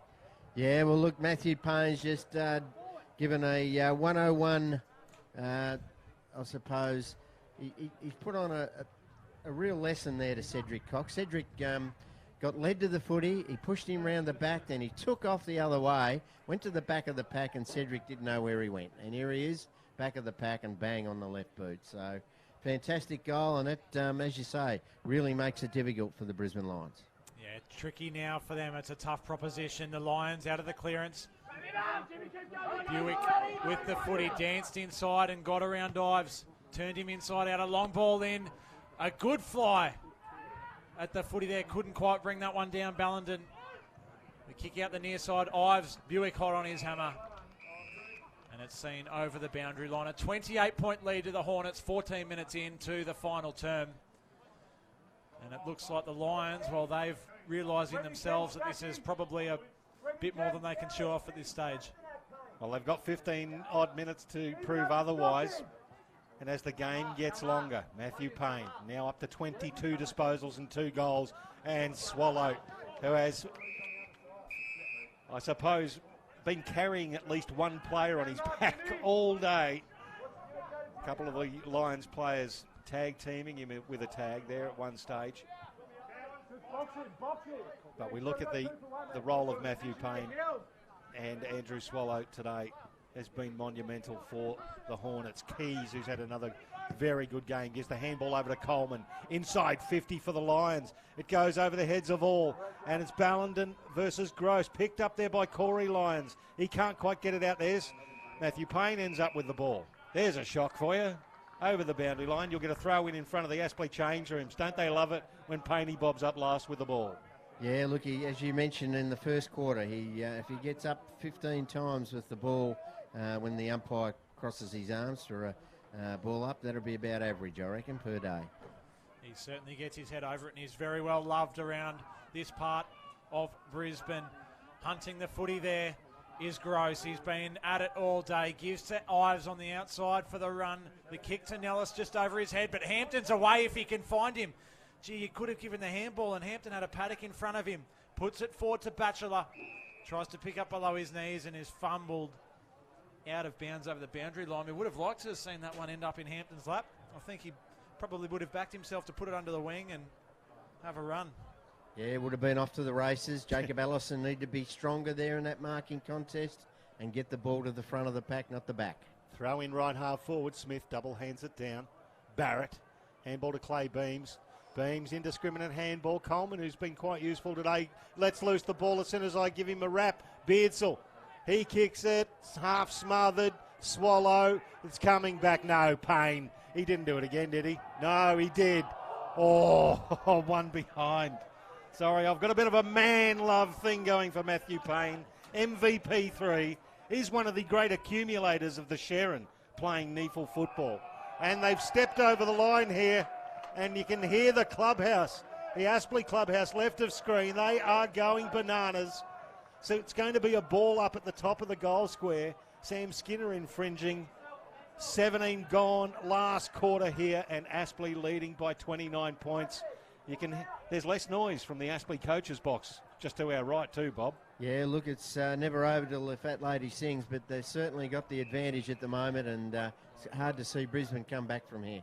Spencer, well slapped forward there into the path of Keys, who's tried hard all day and racked up about 24 touches. He toes it forward. Cox, now that's the silky skills we want to see from Cedric. Handball to Bastanak. He goes laterally. Darcy Marsh, the young fella. It bounces kindly to him. Clay Beams will do something with it. Clay Beams. It bounces at the top of the square. Liam Dawson, under pressure from Brad Dale, takes it over the boundary line. Left forward pocket will get a throw in. 29 points the margin. Hornets leading at Graham Road. Again, an experienced head on the shoulders there from the 21-year-old Brad Dale. Could have panicked there and got the ball over the back, and Dawson into an open goal, but used his body very well. So Gross with a stint in the ruck. Geez, you wouldn't want him to go down. Looking forward to next week against Southport if all goes to plan from here. You feel like they just should have rolled the dice in terms of their movement a little bit earlier, the Lions. They look really good when they move it and take it on through the corridor like that. And if you're going slowly against a side like Aspley with Gross and Dale and those sort of characters back there, it's just going to come to a halt. So you feel as though they should have done that a fair bit earlier, but it's not the case. They're in a bit of a pickle at the moment as Aspley go forward once more. Nellis wrapped up around his ankles, gives the hands over the top. It's going to be a trip. There'll be no advantage paid. It'll come back for contact below the knees. Tripping. Nellis will be the beneficiary of the free kick. And look at this. Matthew Payne is walking inside 50. Three-time MVP standing on his own. He goes over his head.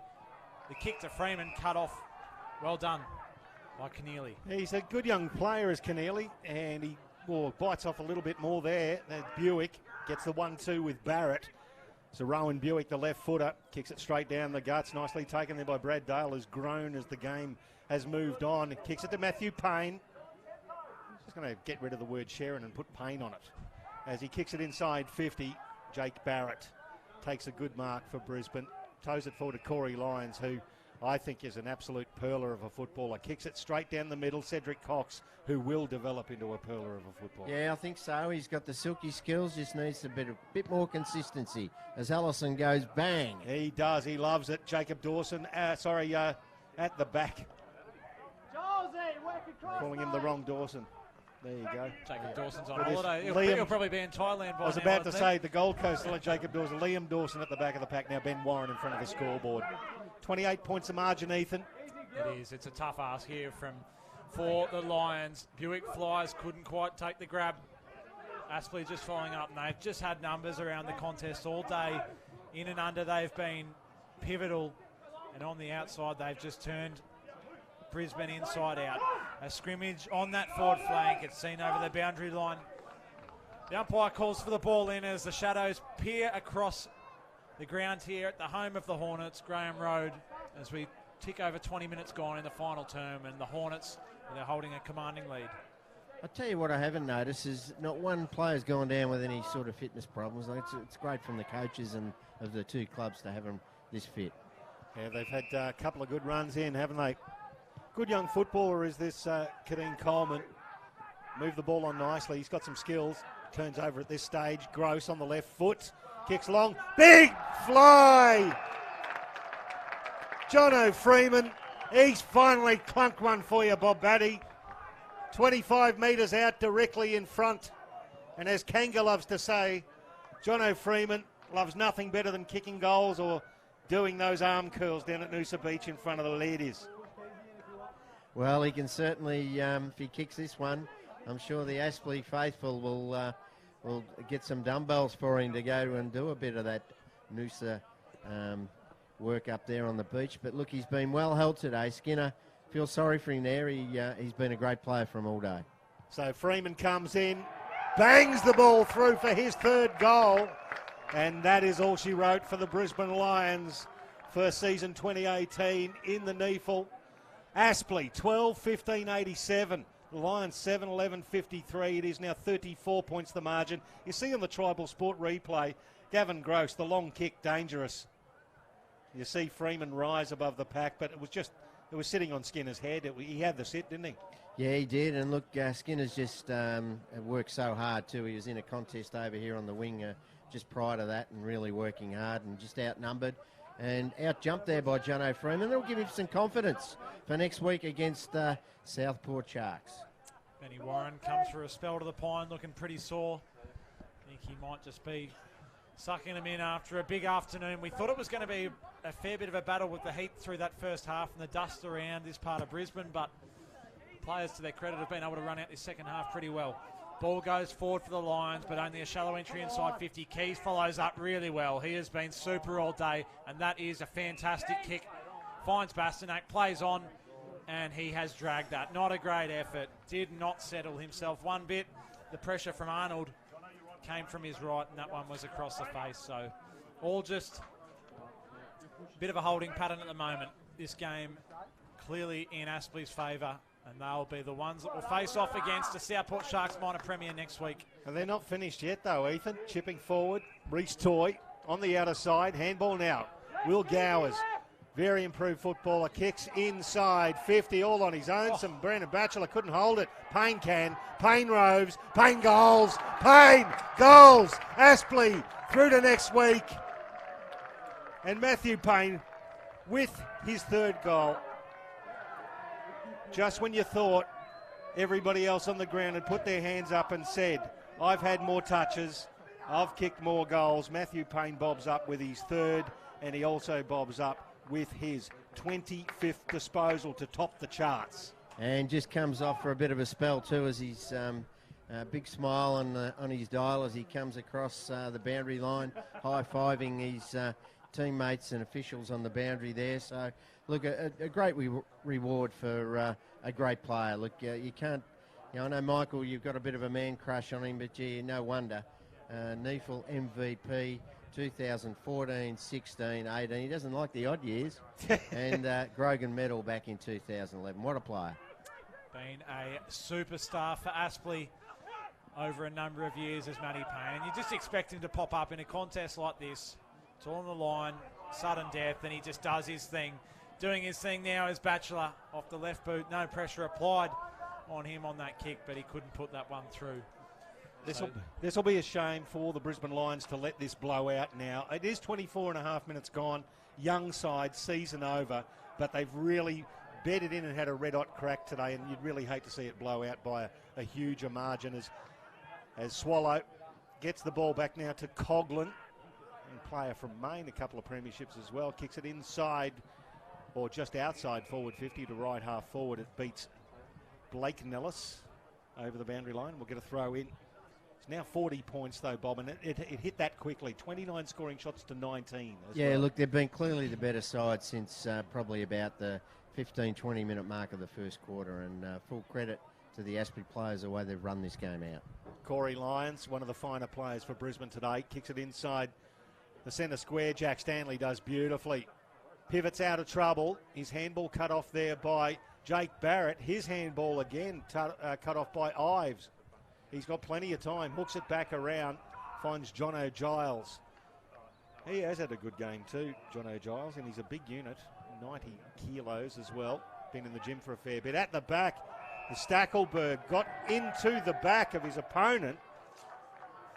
Cody Stackelberg, the younger, got in the back of his Aspley opponent in Batchelor. Umpire has called it a free kick, and Brandon Batchelor will go back and shoot for his second goal. The former Tasmanian TSL representative player. See on the replay there that Cody Stackelberg got up just in the spoiling effort. But then, I said, I don't see a lot in that, Bob, to be honest with you. He might have collected him high, but it was in the jump. Yeah, but I don't think he's anywhere near the footy. That's the problem. Batchelor comes in. Let's go from 40, pulls it left, one behind. 13-17-95. Play 7-12-54, so it's 41 points the margin after they led by 18 at three-quarter time, the Hornets. Yeah, you feel it's probably not a great reflection of the contest that we've seen. I mean, at half-time, we're all saying to each other we couldn't pick a winner from there. It was all at even at 36 apiece, so it's quite probably, not a great reflection of the contest, but you do see it so often in games, don't you, when it's late and everything's done. And at the moment, Brisbane have got essentially nothing to play for apart from pride now, so they're well and truly having their cue in the rack. Aspley are just trying to fine-tune themselves and keep that confidence rolling into next week, because they've got a pretty ruthless Southport side they'll have to come up against. Isn't that going to be a cracker again? We'll be streaming live on NEFL TV, Southport versus the Aspley Hornets next weekend, as Reece Toy runs in, has a bounce, gets a tackle, has a ping from 45, and well done by Tom Matthews to get back and punch it through for one behind for Brisbane. 96, plays 54, 42 points the margin in favour of the Aspley Hornets as they bring the ball back in the lines. Buick gets buffeted off the ball but keeps going.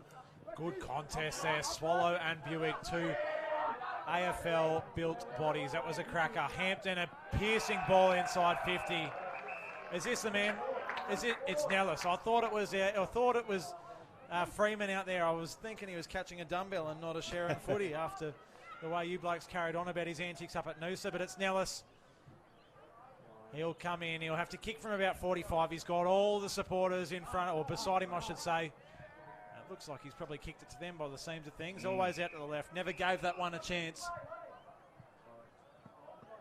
Yeah, had a fairly quiet day, James Nellis. Kicked an important goal, obviously, during the second half, but not at one of his better games. He'll be looking to improve on that next week against Southport. The Lions bring the ball back out. Was touched off the boot, therefore Hampton not paid the mark. Just brushes off Cox. A little bit too easy for mine. He's opposite number 20. 21 is Jack Stanley. Kicks it inside 50. At the foot of the pack, here's Blake Nellis and Coleman on a beeline together. Nellis gets there first. Handball away. Gowers under pressure. Stanley kicks it long.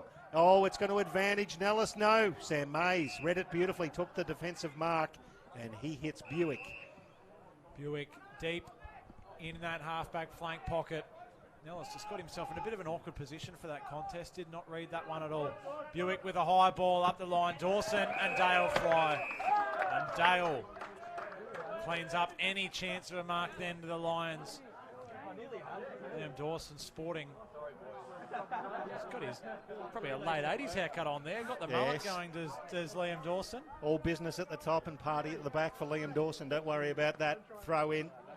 Smith gets rid of Spencer. Picked up by Ives. Gives it over now to Will Gowers. Gowers inside 50. It's going to be a big contest. Matthews could have been pushed out. Nothing happening. Allison can't pick it up. Nellis can. Under pressure. Good smothering effort there from the young fella in Stackelberg. Cody, the younger, gives it now off to Corey Lyons. He hoiks it in the beams direction. Well done, Joyce. Brought it to ground. Hampton read it beautifully.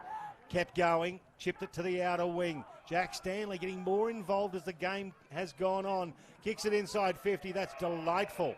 And finds the other Stackelberg. Stackelberg, the older. Connor. He's already kicked the goal today. Might as well go back and soak it up. It's a difficult pocket to kick one from with the breeze blowing directly across his body. Just while we're waiting for him to have his shot, I just full credit to the Aspley coaching staff, Johnny Blair and his group, Dale, Craven, Giles, Hayden, Gowers, all these younger blokes that they've really got up into the contest today. Well done. Connor Stackelberg, let's go from 45. Oh, that's a ripper! What a way to finish it for the Aspley Hornets. Connor Stackelberg gets his second. And that'll put it completely and utterly to bed if it wasn't already tucked up in its jammies with some warm milk. That is the end of section here for the Brisbane Lions. 14-18, 102 to 7-12, 54. 48 points the margin. And that, as we said at halftime, who would have thunk that this would have happened, Bob Batty? No, definitely not. But, yeah, full credit to Aspley. They've run on top of the ground. I mentioned a lot of those younger boys that the coaching staff have had faith in and kept playing. And the rewards have been visible today. And Stackelberg's another one of those. Connor Stackelberg. Didn't mention his name in that group, but he certainly should be there. As Arnold, Hampton and Joyce, they've been tireless workers as well.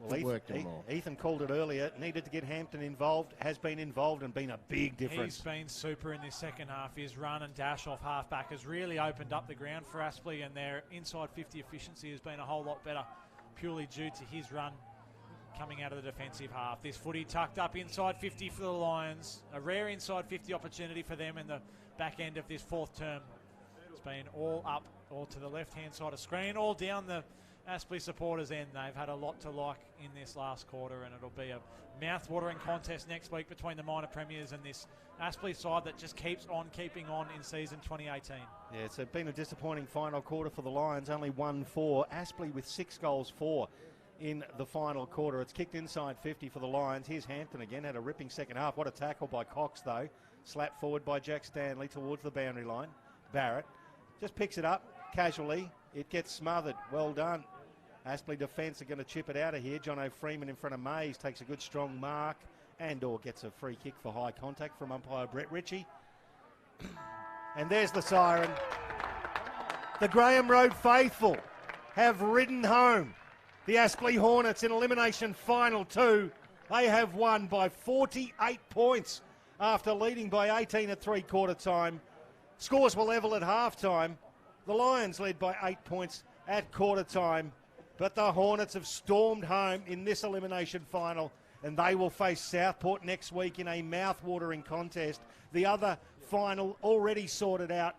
Canberra over the top of Sydney Uni. So it'll be Sydney Swans versus Canberra at Blacktown next weekend.